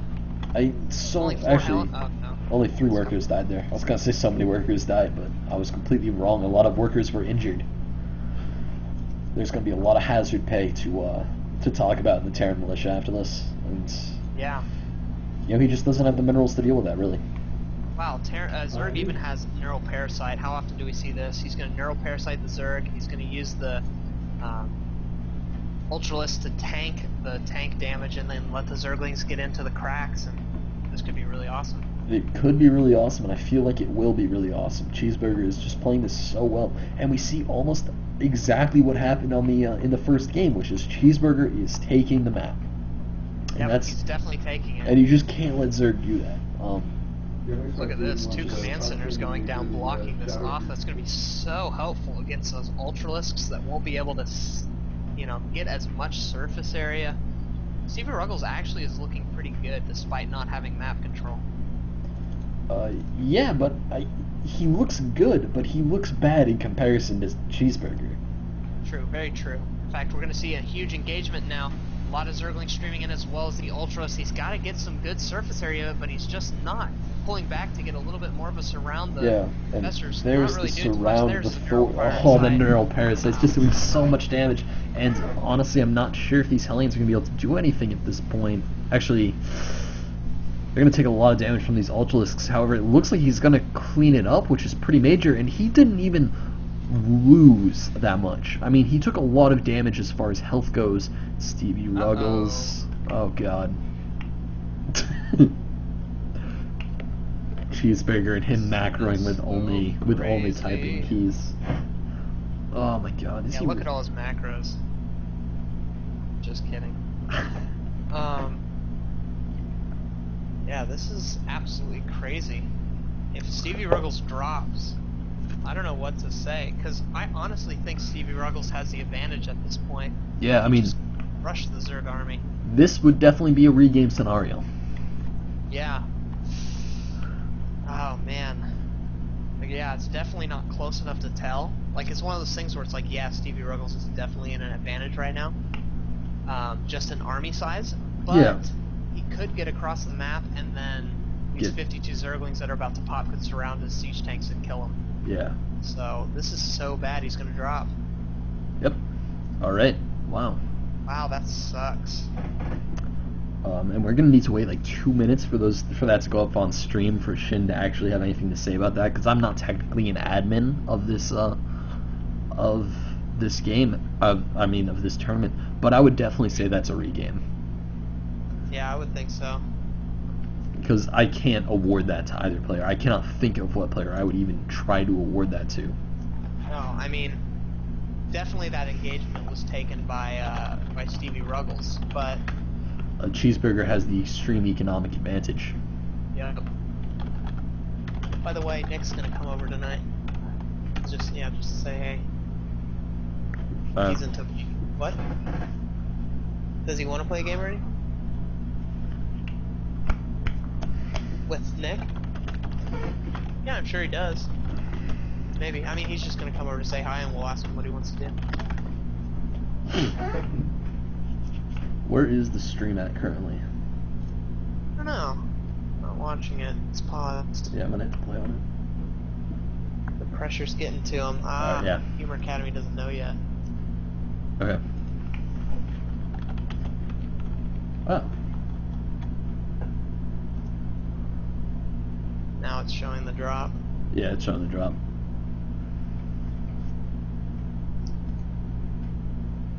Yeah, I'm watching it drop. Yeah. It's a huge bummer.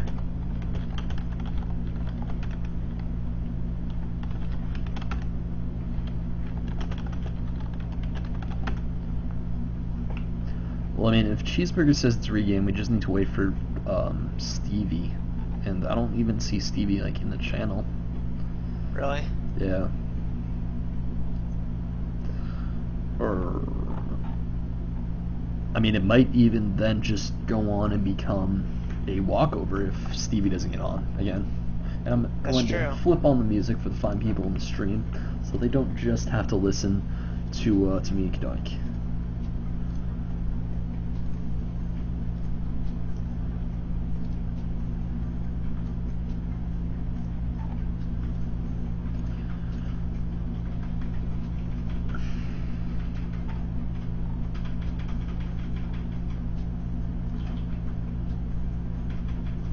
gonna add StevyRuggles to my friends list just so I can get a pop-up when he gets back on.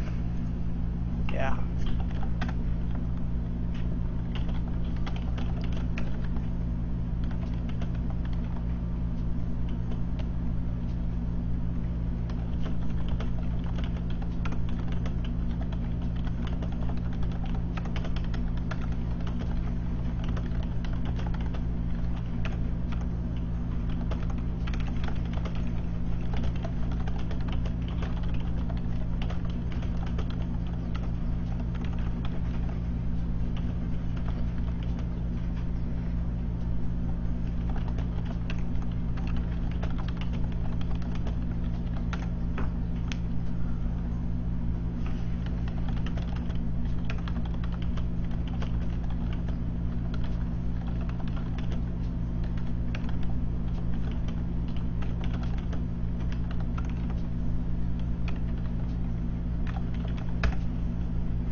Now everyone's in the chat talking about who would have won.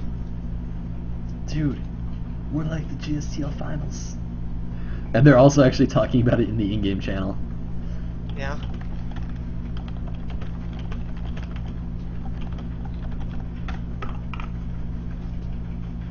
I think Cheeseburger would have been fine. Yeah, I still think he would have lost his fourth. Because that Zelnaga positioning on Antigua Shipyard is ridiculous. Where yeah, he would have definitely lost his fourth. Yeah.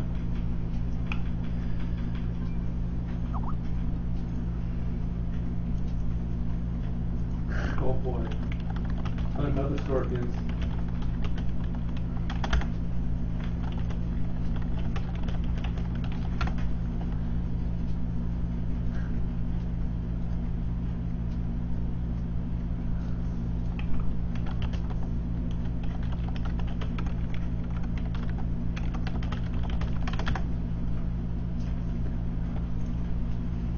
This is actually like the first tournament my friend has ever watched.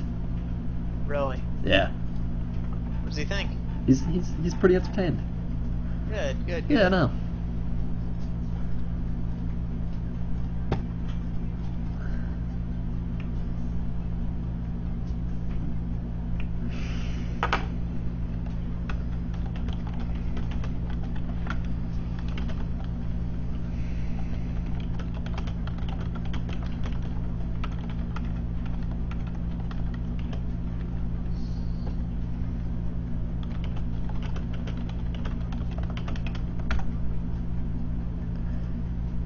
Has he gone back on yet?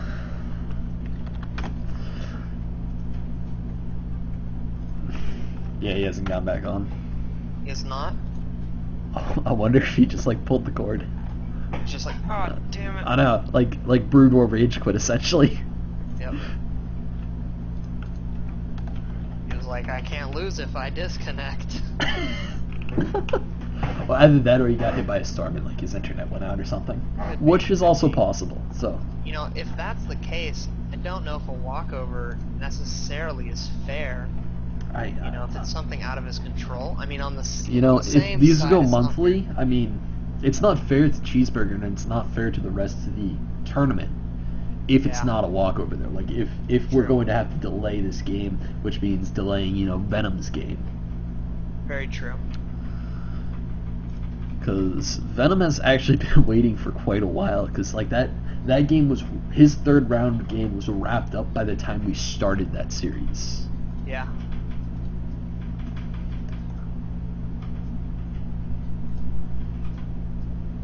And also, just so everybody knows, you should follow both of our YouTube channels, which you can find at youtube.com/user/boisteroussc2, just linked it in the chat, and youtube.com/user/Studios.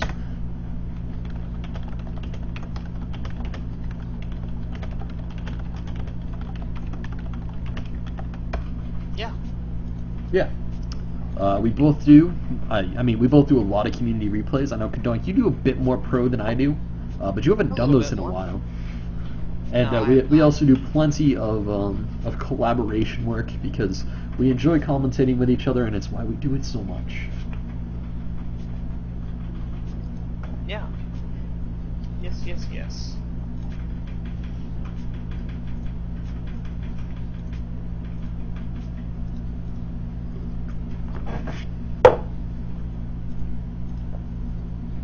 Do you have a question?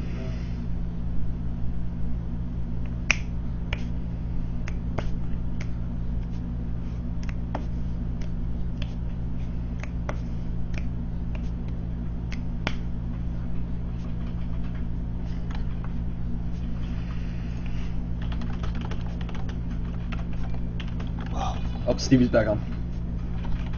Good, good, good. Meow, meow.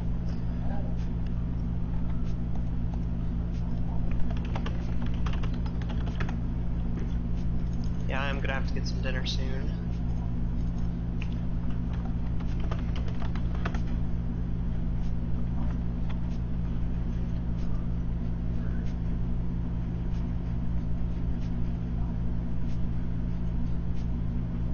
I do.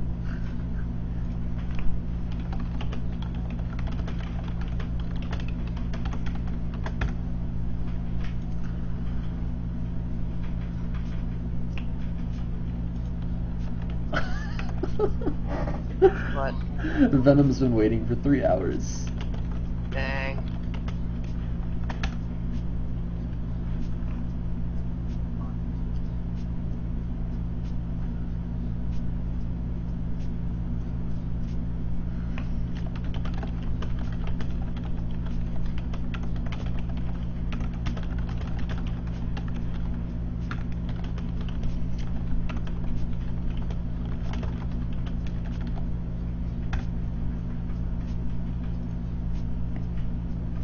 Alright, so it looks like it is going to be a regame on Antigua Shipyard, the same map between yet again StevyRuggles. Oh, dude, this could be a completely different game, actually. I just realized that. Because Yeah, StevyRuggles is a random. Yeah, actually. Huh. That is very true. Interesting. Alright, let me invite both of you to the game. Invite to game. Where's Stevie? Where's StevyRuggles? Invite to game. There we go.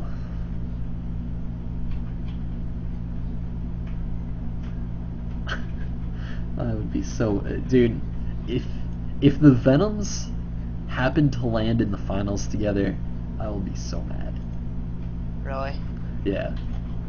Because there's two Venoms in this tournament, you know that, right? There's a Venom with a capital V and a Venom with a lowercase v. Oh my goodness. And I think they both play the same race too. So I'm pretty sure if they get in the finals together, like they're going to like co-conspire and just roll like orange and red Protoss. Yeah. Or like blue and purple or something like impossible to distinguish. And you should definitely accept your invite. Oh, sorry. Boom. Accepted. Alright, looks like we're about to be hopping into the next game. I hope everybody's excited, because I'm excited. I'm very excited, personally.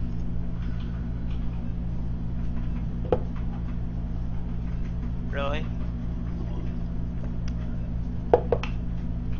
And as Kadunk, continues to show his non-professionalism, I think I'm going to do the introduction for this game. Do it. Alrighty. Sean, I built a macerator. Yeah. Oh, you actually play Tekken. Man, cool guy. Yeah, I do. Alright, hello there ladies and gentlemen. This is yet another game for the Forum Cup, spawning up here in the top left-hand corner. Currently 1-1, tied up against his opponent is Cheeseburger as the pink Zerg, and down here on the bottom left-hand corner we have his opponent for this game, and it is going to be StevyRuggles, as I actually do a level of fanciness, and it is going to be a PVZ this time. It's not going to be the same thing. Cheeseburger started 3 seconds late. There's some crucial 3 seconds. That's true. This is just... My heart goes out to Cheeseburger. He's had the worst luck. He's playing up against a random player. He has nerves. Okay. StevyRuggles saying if I DC to Justice qualify him. All right. But man, go ahead. Oh, I might not. Oh, I forgot to set myself to a referee. Man. Oh, I was gonna say like I was gonna be like, will do, Stevie. Will do. Well, here's the thing. Cheeseburger had a very convincing game, a very convincing TVZ in game number 1, winning it. Game number 2 was a very rough ZVP, and this again is a ZVP. So yeah, we'll see how he reacts. Oh. Hopefully, he won't do something as crazy as a Nidus. Shin wanted me to tell him to go as Terran again, but I forgot. So whoops. And I can't actually communicate to the players, so I kind of messed that one up. I don't know what else to say. You know what? Well, it's Shin's rules, so he probably should respawn as Terran for DC. Am I a referee? No, neither of us are referees. Okay. Well. I mean, I guess I can message one of them. Yeah, although, yeah, that's true. We probably should do that. Yeah, I'm just gonna check with. So the big one here is move up under the tank and you get fixated.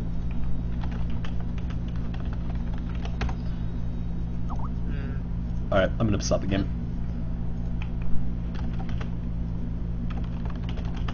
Okay.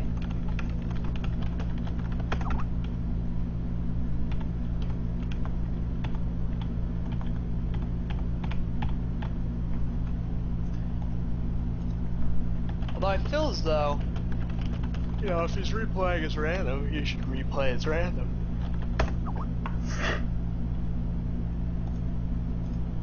Alright. Well, I mean... Yeah. Well, I'm gonna go with Shin on this one. okay, yeah, it's his tournament. I mean, we have no... Yeah, it's his turn. We have no Exactly. say. Alright.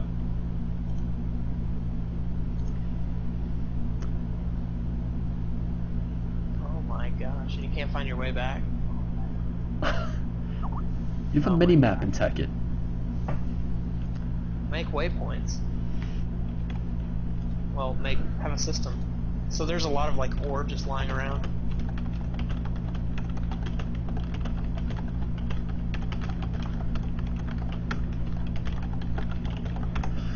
Huh. Okay, well, we are going to be going into yet another regame, because, you know, this series just, it can't move too fast, you know? Right.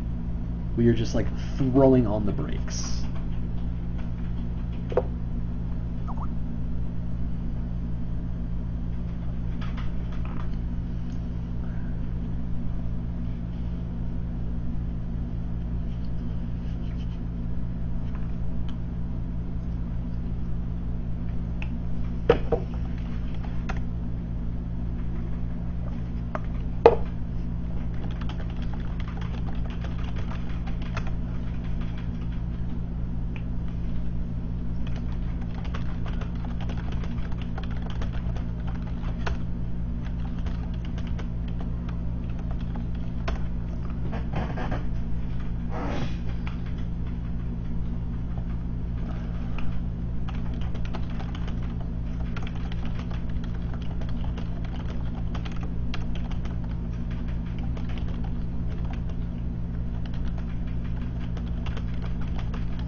Alright.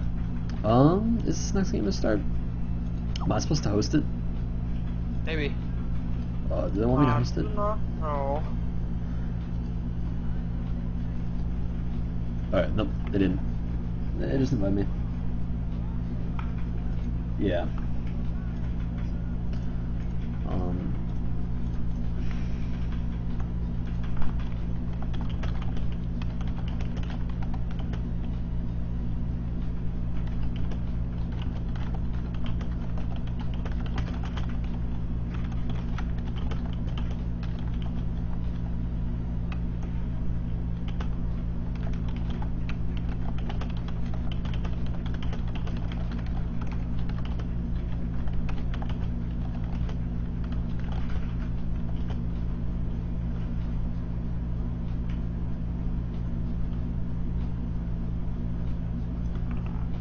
Alright, and the game is about to start. And sorry about the mass confusion there. There actually is like a literal mass of confusion currently in the chat. So if I haven't been talking much, or if Kadoink hasn't been talking much, it's probably because we're dealing with putting out fires currently. Yeah. And Kadoonk's probably just helping his friend find their house in Minecraft again. Because Kadoink is not a professional like I am. I am totally the professional of the two of us. Alright, well, you go, Kadoink. Spawning in the bottom left for the third time on Antigua Shipyard, we have Cheeseburger, the Teal Zerg player. Spawning in the top right as the purple random player, this time spawning as Terran because he has to. We have StevyRuggles. For those of you who are confused up at this point, game number 3 was a TVZ, and StevyRuggles disconnected at a time where there's no clear advantage, and so we replayed game number 2, or we replayed game number 3 for a second time, and what ended up happening was he spawned as Protoss, and the rules state that if you spawn as Zerg, if you spawn as Terran, and you disconnect, you should spawn as Terran again. So that way, there's no kind of advantage to you disconnecting. Yeah. Say your worst matchup is Terran, so you pull the plug so that you can respawn as potentially Protoss. Exactly. I mean, even if you join up as random, everybody has their best and their worst matchup. Or, like, if you can identify your opponent's worst matchup as, you know, ZVP, then you can just pull the plug on Terran and get Protoss, which kind of gives you a big advantage, in my opinion, versus a lot of other players. Because in games 1 and games 2, you can, you know, if you're lucky enough, you can get, you know, Terran and Protoss, and you can kind of judge what they're bad at, and then you can just set yourself up to get into that matchup that they're bad at. Yeah, absolutely. So it looks like the only difference in this game is that they're going to be spawning in the opposite cross positions. Doesn't make a big difference, to be honest, as I start to lose my voice from lack of water. Do you need to get more water, Kadoink? I can hold down the fort. Don't worry. Hold down the fort, I'll go run and go to glass. Alright. Very standard things are happening right now. Cheeseburger is going for that same kind of 15 expand, which is of course something that he can do now because he knows his opponent is spawning a Terran, which is, you know, that's kind of the only thing that happened that's bad because of the regame, but the entire regame scenario is always awkward. Somebody is always going to feel cheated, and somebody most likely, in most cases, somebody will almost always be they will always be cheated, because it's very, very hard to have a regame and have it be perfectly fair. And it would be an extremely fast factory, so I would not be surprised to see some type of dual Hellion build. And this is something that against Cheeseburger, at least in the way that he has played in the past, is, you know, he doesn't build a whole lot of queens. And that's kind of just something that he is not particularly good at, and it's something that in the first couple games he just didn't do. He did not build a whole ton of queens, which is something that is extremely easy to exploit as a Zerg player or as a Terran player, because it opens up all of those strategies that were found in the past as something that, you know, you can't do anymore because of the 5 queen range. And it looks like Kadoink is back, so I'm gonna stop, you know, just stuttering my way through sentences, because apparently I still can't talk today. I really can't. I completely understand. I cannot focus today as I am just all scatterbrained and everywhere. But I'm just going to go ahead and say, wow, early second gas for the Zerg player. Most likely going to be going, wow, Roach Warren. I have no idea what he's going to be doing. I can imagine maybe a fast layer into roach speed and then a big roach push, which actually, oh my goodness, he might be just going for a flat-out roach bust, which will be so good against this double Hellion play. Wow. Cheeseburger just absolutely dominating. Well, strategy-wise, I should say. Yeah. But this is actually going to still be very dangerous because it's a Marauder Hellion play. I mean, even roaches are very weak versus Marauders. You're right. I didn't see the Marauder. That's so smart by StevyRuggles to do this. Yeah. Oh man, it's something that we see very, very rarely. In fact, it's often a build you do against Protoss. But yeah, the roaches are going to do so well against this. I mean, so poorly against this. Yeah. And it looks like these Hellions are going to push off, and I would not be surprised to, now that he has seen the roaches, see him just completely stop Hellion production. Because if he can get enough Marauders out, he can just straight up win the game. It can be extremely good. Yeah, it'll be extremely good. Yeah. He's actually continuing Hellion play, which I think is I actually would disagree and say that it's a wise decision in case he goes mass link, but all of these roaches just grazing by it. Yeah, if he went mass link, he could pick off the Marauders really, really easily. So that's kind of the strength between Marauder Hellion. And the other thing is you keep showing Hellions, and he thinks, oh good, I've got this in the bag, I'm building roaches. And then boom, 6, 7 Marauders show up, and you're completely done. Yeah. Like the party. Oh, and sending all the SCVs, he's going for an all-in. This is a complete all-in. So dirty. And, you know, Cheeseburger, this engagement is going to happen at the base. Oh, and he's not even, like, using the SCVs to attack. He's using them to repair the Hellions. Yeah, so smart. StevyRuggles is doing a great job. Cheeseburger really needs to just put down, like, 5 spine crawlers right now at home and send everything he's got home. Yeah, I think that is what he's going to be doing. And I'm not sure if StevyRuggles has the power to take this on. There are a lot of Zerglings coming in, and if you look at the Hellion count, it's just not where it was, you know, before that engagement happened. He had that Hellions on the front line of a roach-based engagement, which is not where you want them to be. And Cheeseburger had some great stutter stepping, going back and targeting a Hellion, targeting a Hellion, and now he's building Banelings, and the Banelings will just slaughter the Hellions, and then the Zerglings can just get up to Marauders and end the day. So wow, Cheeseburger could get this. And here comes the engagement. A lot of Zerglings coming in, but the Banelings are in the back, not where they need to be. The Zerglings need to swing around and trap and force it. Smart play by Cheeseburger pulling back. But StevyRuggles might overextend himself. He needs to be really careful here. StevyRuggles just has such an economic advantage at this point, and it's just, he's in such an odd spot because he needs this attack to work, and it's just, it does not look like it's going to work. All of the Hellions have gone down, actually all but 2 of the Hellions have gone down, and 2 is just not the mass that you need to deal with this amount of units. Or is it? It's so close right now. Do it. Cheeseburger really needing to spread the creep. Creep would be so vital. He also he doesn't have that lair, but he needs to start thinking about getting a little bit more gas and getting a lair so that he can get that Baneling speed. He really can deal with this army, and here comes the Zerglings now, picking off another Hellion. The Marauders doing some nice stutter stepping, but will it be enough? Oh no, almost getting caught a little bit off guard, trying to pick off these Hellions, managing to destroy most of them. Yeah, there's the GG. And that's it. GG. Cheeseburger moves on, and I think most people would say that was probably what was supposed to happen in the first game. Yeah. That was the best game of this tournament so far that we've seen. Yeah. That was just one thing led to another, and it was just a great back and forth, and great micro on both of their parts. So I'm very pleased. Yeah. And there we go. Yeah. Well, it's about 8 o'clock, so I should probably be heading out myself.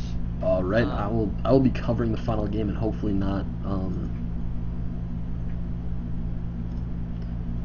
I'll probably be doing my best to cover the final game. However, I'm not good at talking today, so it might be a little bit awkward. Yeah, and I'm loving this. The chat says it's GG, Cheese lost. Yeah, I know. Sigh, unless Stevie plays horrible. Well, and he doesn't know yet that. Yeah, I know. Well, 2 minute delay is always funny. I love this. It's always entertaining. honestly, yeah, I'm interested to see, because I'm watching the stream right now. This is so cool. It's just starting this engagement. Ah, getting like nerd chills. I know. And it's not like, I don't think Stevie played horribly, it was just... No, he didn't, not at all. I mean, Cheese had too much of an economic advantage. Plus the fact that he knew that the Marauders were coming, it's just... He was able to cut drones, he was able to stop everything he was doing, and he was just able to defend it perfectly. Exactly how he was supposed to. And that was a complete all-in. There was no question about it. Yeah.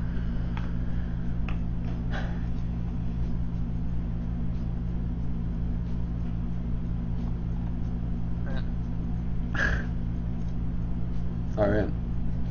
Yeah, so anyway, I'm going to head out, guys. It was a pleasure casting for you all today. If you'd like to check me out, please go to youtube.com/user/Kadoink Studios. If you type Kadoink or Kadoink Studios or Kadoink StarCraft, I will pop up on YouTube. So please check it out, and if you enjoy my cast, please subscribe. It would be very much appreciated. And I also linked his channel in the chat like 2 minutes ago, if you just want to scroll back to that. So thank you so much, and go subscribe to Boisterous as well, and I will see you guys soon. We'll be casting the finals and some more of the games. And the semifinals and everything like that. Alright.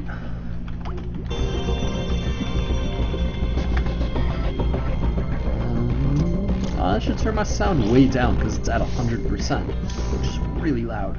Let's go like 20. 20. Okay.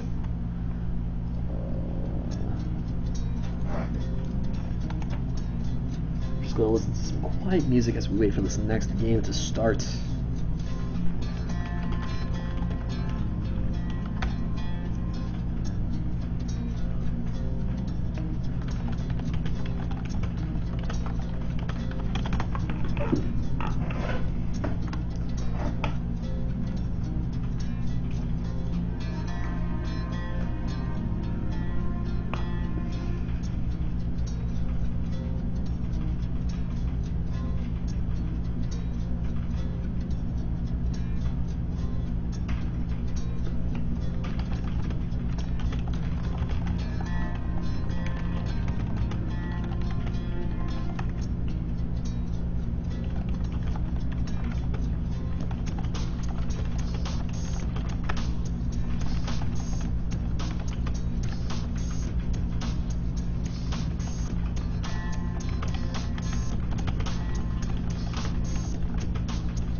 And I know I'm being very quiet, but that's because I'm discussing people in chat. So in like 2 minutes, I'm going to be extremely quiet, and you know, that's kind of what you just need to know about it.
Alright, so it looks like the next map is going to be on my on probably the awesomest looking map of all time, Atlantis Space Bear, also known by basically everybody else except for me and Kedowing as Atlantis Spaceship, but it looks so much like a teddy bear. Let me pull up the map.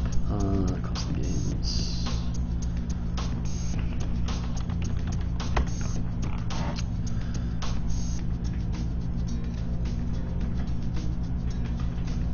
Oh god, I don't want to join a game. Oh no, quit. Okay. Awkward.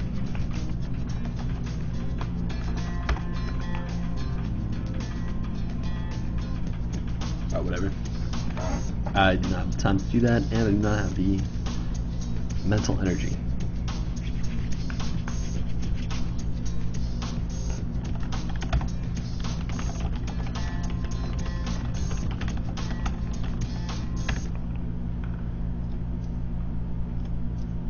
Not quick match.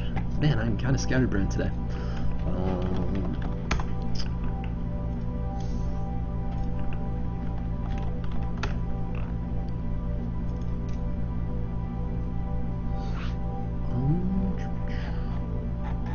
How do I auto start? Or how do I stop auto starting?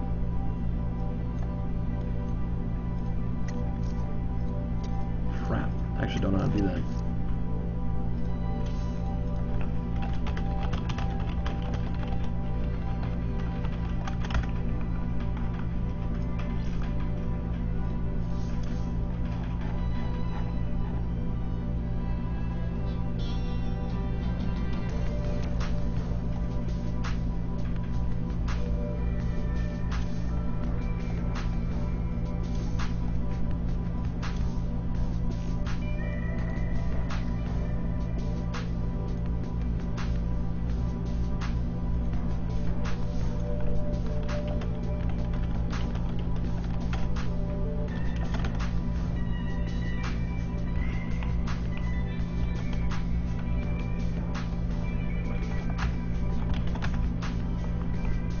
What?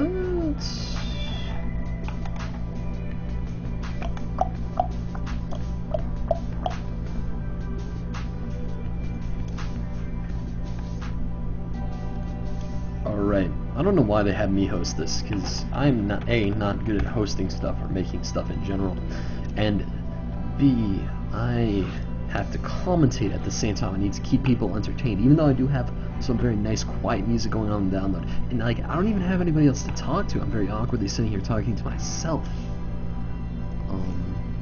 which is strange.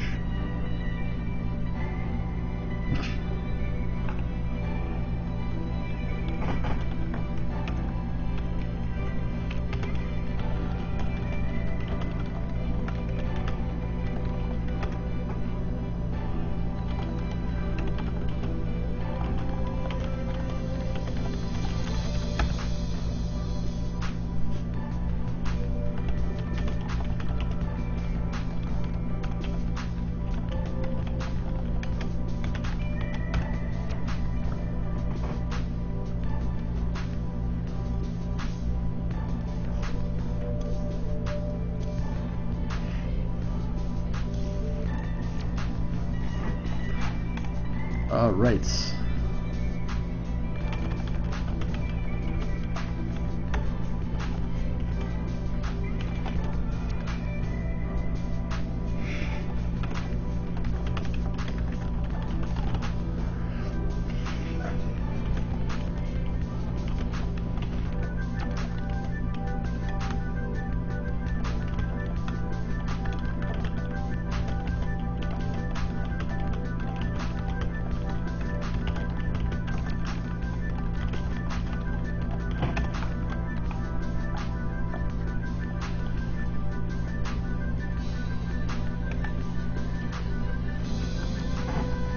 Why can I not invite him? Oh, there you go. Where's Cheeseburger? Cheeseburger, where are you? And Chino.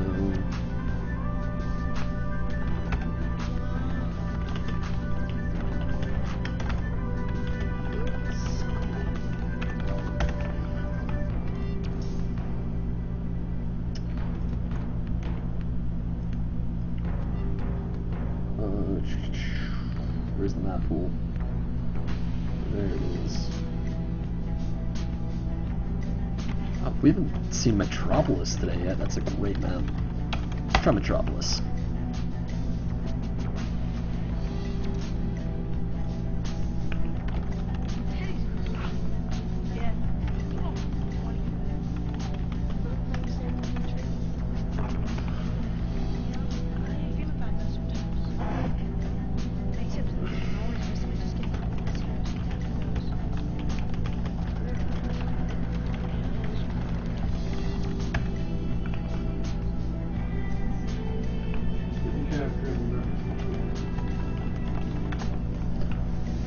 Okay, looks like it's gonna be Chris. I don't know why I'm so... Guys, I'm gonna commentate your game. I don't want to have to host it because I don't host a lot of games, and what is Ariel de Shakoris?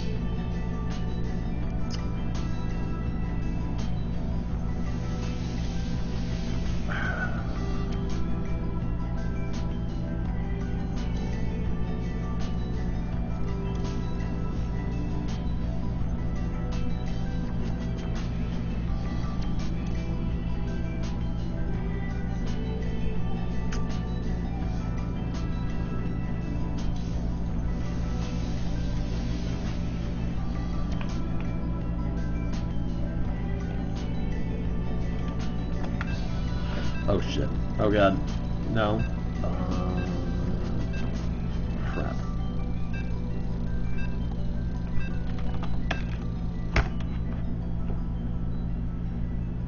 Alright, well, this is going wonderfully. I can feel the viewer numbers plummeting. And why are my viewers still going up? That doesn't make any sense. Does not make any sense.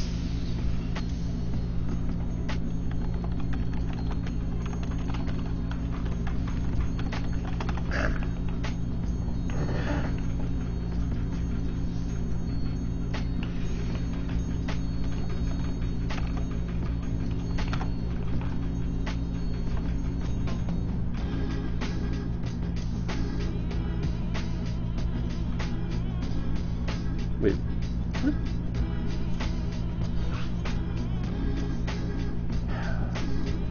Arcade. Alright, actually, I can understand why people don't like this this new setup, because it is actually very hard to find stuff. They did add a lot of menus. And I still need to create this game because people don't want to create it, apparently.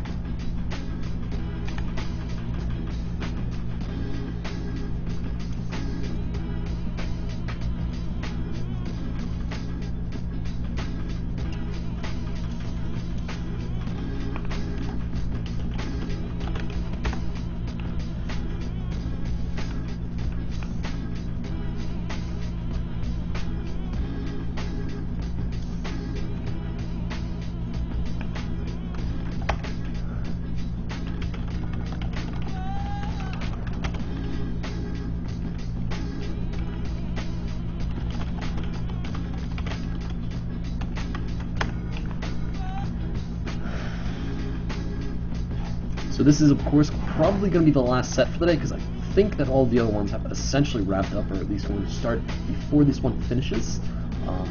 Yeah. Actually, both the bottom leagues both the bottom leagues have started.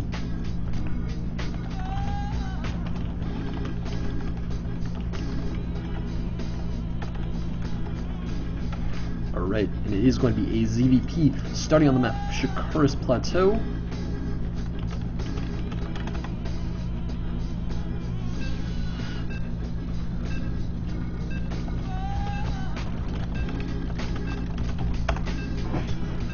And we are about to go, and of course without Kadoink here, I don't have anybody to fill the time with something that's clever, or maybe just literally dead air. I actually don't know what he says half the time, and I don't care because he's saying something. So So I need to turn off my music, which of course makes the stream much less entertaining for whenever I'm not talking. And spawning down here in the bottom left-hand corner, we do have Venom as the green Protoss, very appropriate for his name. And down here in the bottom right-hand corner, we have his opponent, the winner of the last series versus the random player StevyRuggles, Cheeseburger as the red Zerg. And of course we do have Venom making the obligatory Spaceballs reference, because why the hell not? May the Schwartz be with you. And it looks like we are going to see standard plays out of both players, because why would you do anything other than standard? I would not be surprised at all to see this be Pellon on the low ground that then becomes a Forge Fast Expand, because that's what you do in ZVP at this point in the game.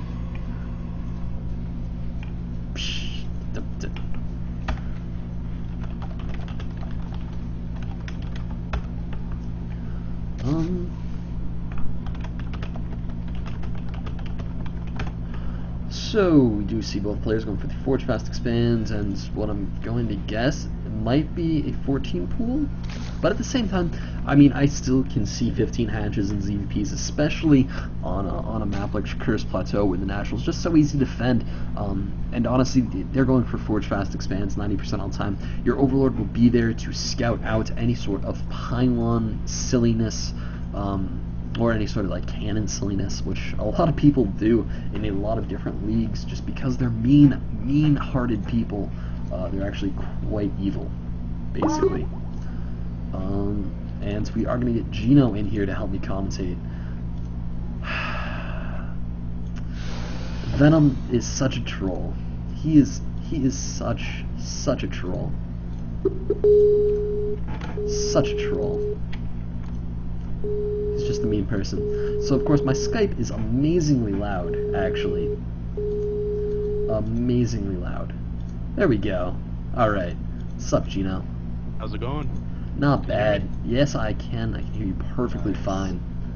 So, Alright, just been screwing around with some settings here, so... hopefully nothing will break. I hope your house doesn't burn down.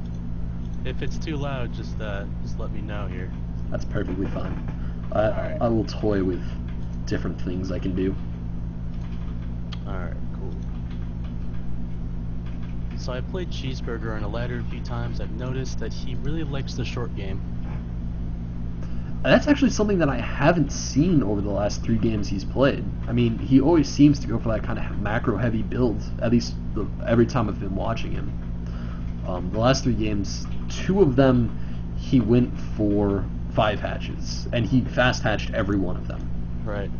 It was kind of interesting, considering that they're against random players, and random players usually play more conservatively or more all-in-y against, and you don't see that kind of like fast hatchery or even like 5 hatcheries versus them nearly as much, just because you don't really know what you're going to be going up against, and usually because random players cheese a lot more. I guess he just has the balls, you know? Yep, just has the balls. Have you seen how many games he's played this season? No, I have not. How many? I think he's around 800. Wow, wait, this season? This season. That is insane. That's what, over the last, like, 6 weeks? Yeah, I don't know, but that's I mean... That's ridiculous. You're talking, you're talking a lot of games right there. Yeah. I don't think I have 800 games played in my SC2 career, so...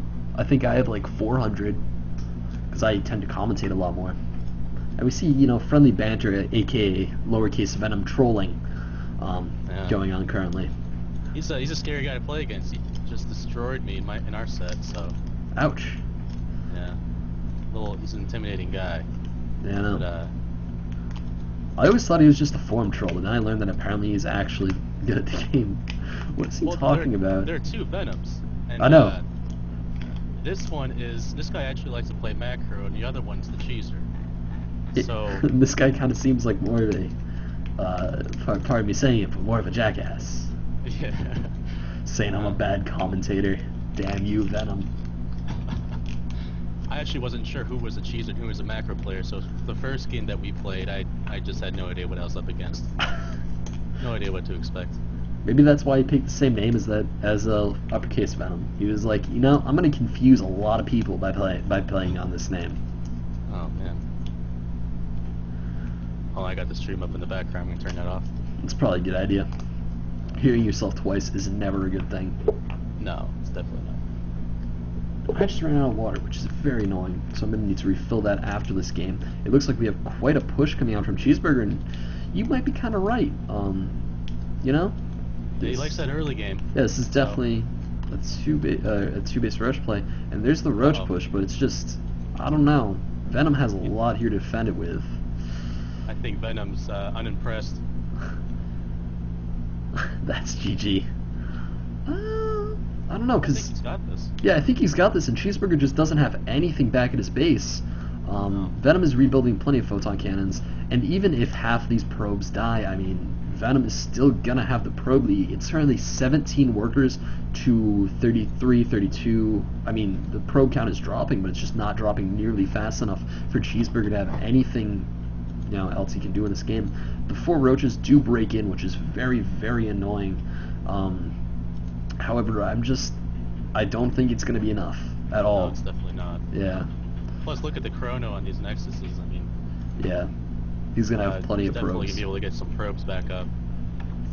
Oh wow, he has 2 Stargates going. I didn't even see that. Yeah, and it looks like he has the worker count is actually even now. So he has managed to completely even it out. However, the warp gate is here, so I would not be surprised to see, like, I don't know, a sentry, maybe even 2 sentries if he really feels like going like crazy.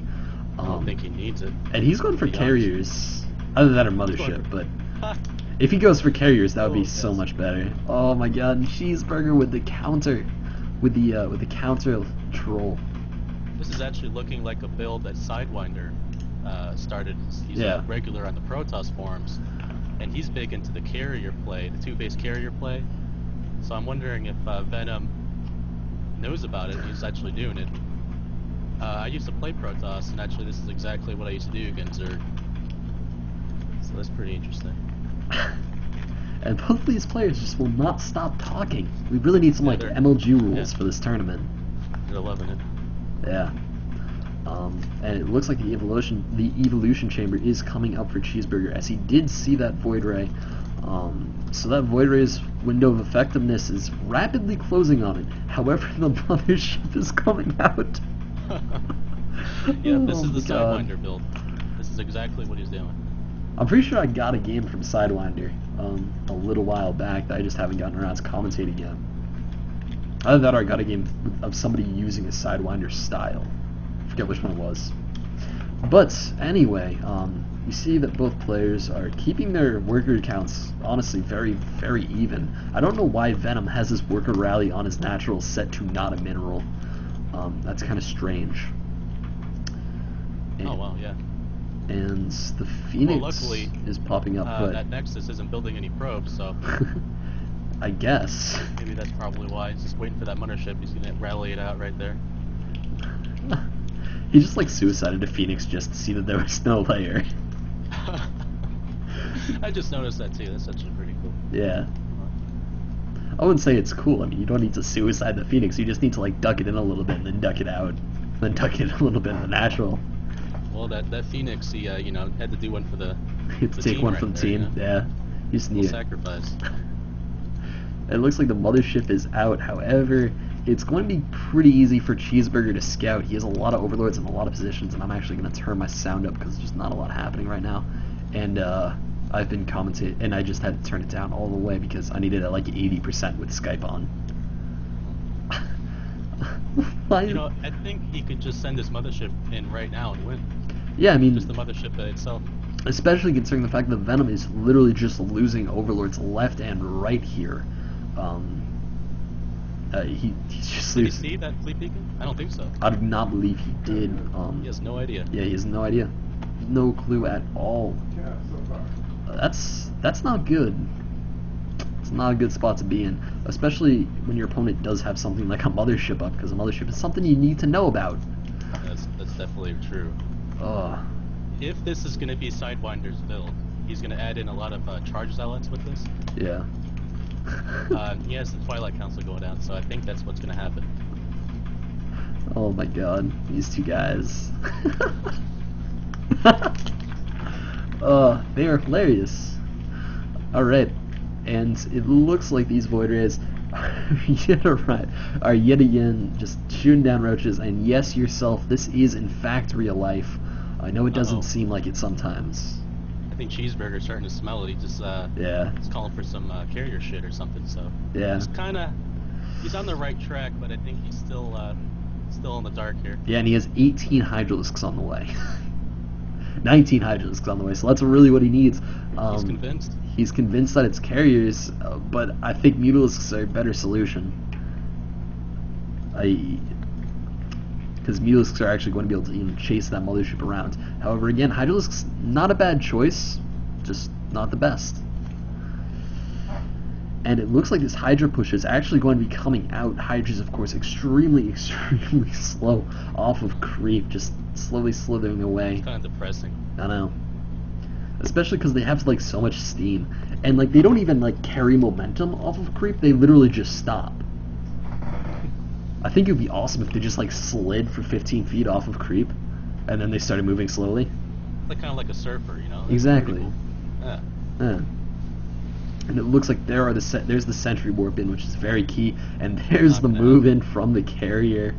Oh, this is going to be recall. You think? Definitely. I would not be surprised to see him even just recall one sentry to block off the ramp. That'd be the most expensive drop ever. Oh no, he's just recalling in some zealots, and that's all he needs at this point. And, this is kind of nasty. It looks like the army is returning home, but I'm just not sure if there's enough here to do anything. I mean, these queens are actually being extremely cost effective with those transfuses, and I don't know. And there's the vortex. I think that's it. I think that's actually going to be it, because that's gonna do it probably. Yeah. But here comes the trash talk. It's gonna happen any second here. Venom already stating Protoss is a good skill. So. Yeah, I mean, I think this trash talk has actually been going on for the last 16 minutes. It's true. I think now is when the hate speech begins. And Cheeseburger, without the GG, I'm not surprised. I'm not surprised at all. No. Well, that game was hilarious and ridiculous. I can't wait for the next one. However, I'm gonna go grab some water real fast. So go for it. Yeah, try to be entertaining, Gino. I'm actually don't worry, I'll cover it for you. All right, so Cheeseburger, 932 games played in one season. So basically, half of his games played have been this season alone. I can't even believe that. Just look at some games that he's played in so far. Just some random ones here. 14 minutes. 11 minutes. Yeah, he likes a short game. Yeah, 4 minutes. Oh man. All right, let's see here.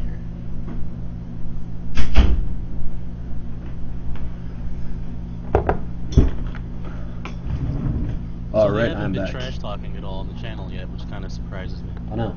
I'm amazed.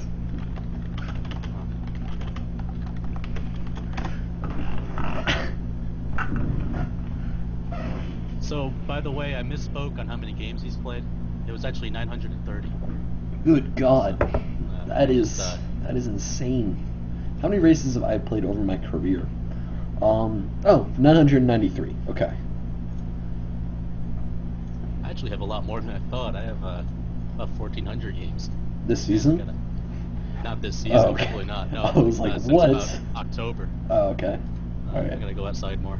Nah. Outside's overrated. Yeah, the sun hurts. Exactly. Burns my skin. Venom only has 136 played this season. That is a big difference. That is, yeah, that's pretty surprising. Yeah. A lot total, though. Yeah, 3,777. Oh, man. What do you think about this new profile layout? I like it.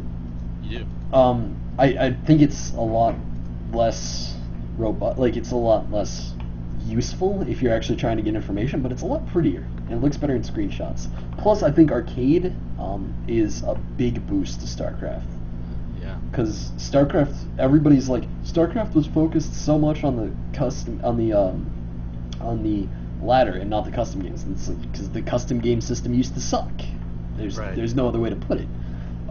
So I think that having these sort of arcade games now is going to definitely boost how many people play StarCraft more regularly, which is just good for everyone.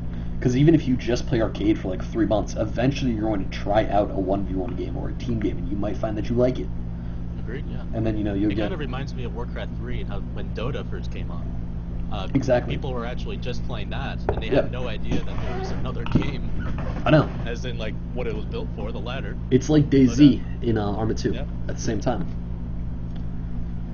Alright. Cheeseburger has invited me.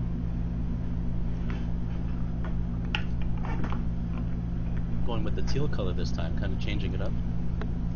Definitely. He was, red last game? So, of course, we're going to have... Yeah.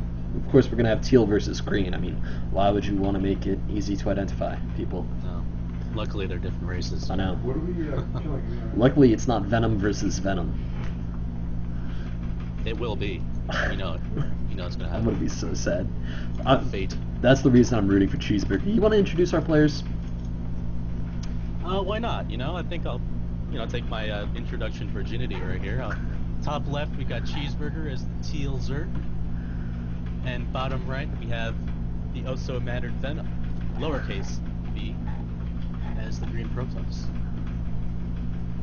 Good luck, HD. I don't know what that means. Yeah, I'm trying to think right now. It looks like he's going to be going for the Forge Fast Expand again because it's PvZ. What disconnect. else would you do? That would be hilarious. Want to help him out against Stevie. Oh, did I just open up some controversy right there? No, don't worry about it. I mean, he won against Stevie. It's true. Oh, man. For some reason, I'd actually be kind of surprised if Venom doesn't do anything even crazier than last game. He has one game ahead, so he has that luxury of Plus, kind of screwing around here. Yeah, and Venom's kind of a crazy person. What is he saying? I don't know.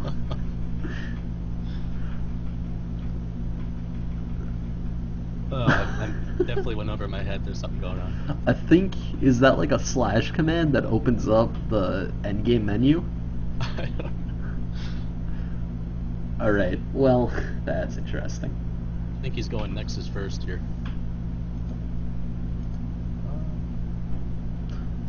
I wouldn't be surprised. I mean, he's gotten to that point where he could have dropped the Forge and he hasn't even sent out a probe for it. So I think it's definitely going to be a Nexus first build, which on Ohana is probably safer than on Shakuris, purely because of the distance. The rushing distance is a lot longer, and he scouted out his positioning in Shakuris and found that it wasn't cross. So Cheeseburger's going to take his third. I'm completely missing the chat. I should really just pull back here and read it. I know, I want to read it too, but I don't want to, like, force everybody on the stream to read it. Right. Yeah, and I'm not going to read through all that. So, they chat a lot. These guys are very good at talking. He tried to chat me up in our games, and I just kind of ignored him a little bit. Yeah, Cheeseburger seems to, like, actually talk back. Yeah. Well, I didn't want to play into Venom's game. I kind of knew what he was up to. He still rolled me, though. Yeah, that's fine. Don't worry about it. It's Protoss, dude. Protoss inbound. I had a blast. Oh. Great challenge. Yeah. Going up against a top 8 master, and I think I put up a good fight. So. It's kind of hard to not. It's hard to not put up a good fight in a tournament because even if you're worse than your opponent, you always try your hardest, and that's all that matters. That's what makes the game interesting. And it looks like the scouting probe is just like doing the loop around for these Zerglings. I don't quite know why. I don't know why he didn't just return back to his base. He's gonna try to scout out this natural, which he should succeed at seeing, but he's definitely gonna lose the probe basically as soon as he sees it. Because if he tries to turn around, the probe's just gonna die. And there we go. I'm wondering if Venom was watching the game against Stevie on Cloud Kingdom when Cheeseburger just went that 2-hatch. Yeah. Into the Dinosaur. I'm wondering if that's what Venom was scouting for, to see if he actually did put down a hatchery at the natural. Nidus Worm. That was not a well played game. No. No, it was not. It was at the very beginning. I cringed a few times, but when you're on the stage, though, it's kind of nerve-wracking. Don't Yeah, blame no. them one bit. It's so great. I get to put people on a stage. I get to like induce being scared. Yeah. Yeah, I just get to like rub my hands together and laugh evilly. You know how many lings he has on the field right now? He has quite a few. Yeah. Quite. He's hiding him too, so I'm wondering if he's gonna I mean, that's exactly what he did when he was building that Nidus one. Baneling nest. Look at Huh. Venom. Come on.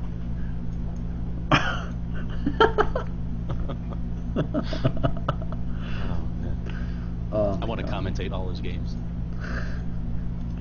I'm definitely just gonna put a playlist of Venom games up on my profile or on my YouTube channel when I get through them all.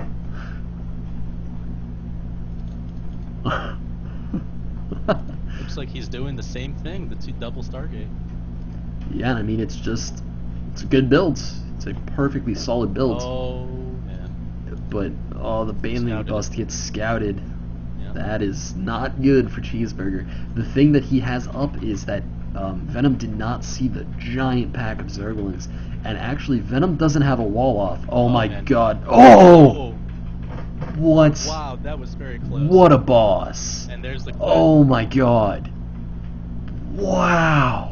Could not have timed that any better. That was the perfect timing for that. Dude, if that probe wasn't already going up there to drop the next cannon, it would have been game over. Wow. Wow. That was insane. They say baseball's a game of inches, but I guess StarCraft's a game of pixels. I know. That was literally less than a second difference between like that probe hitting that pylon and one of those Zerglings blocking that spot. That is insane. Wow. Ugh. Oh, we got some talking to chat here about that.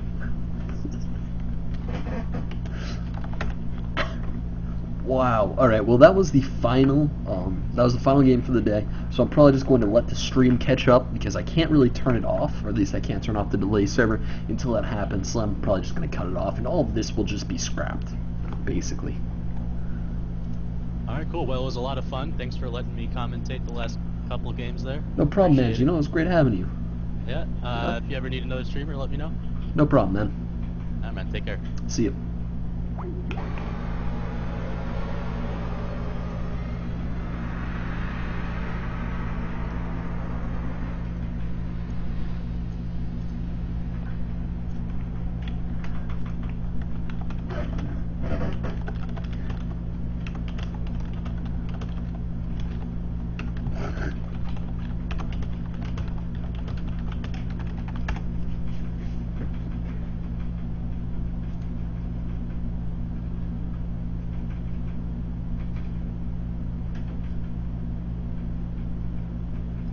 The thing that he has up is that Venom did not see the giant pack of Zerglings, and actually Venom doesn't have a wall off. Oh my man. god. Oh! What? Wow, that was very close. What a boss. And there's the clip. Oh my god. Wow. Could not have timed that any better. That was the perfect timing for that. Dude, if that probe wasn't already going up there to drop the next cannon, it would have been game over. Wow. Wow. That was insane. They say baseball's a game of inches, but I guess StarCraft's a game of pixels. I know. That was literally less than a second difference between like that probe hitting that pylon and one of those Zerglings blocking that spot. That is insane. Wow. Ugh. Oh, we got some talking to chat here about that.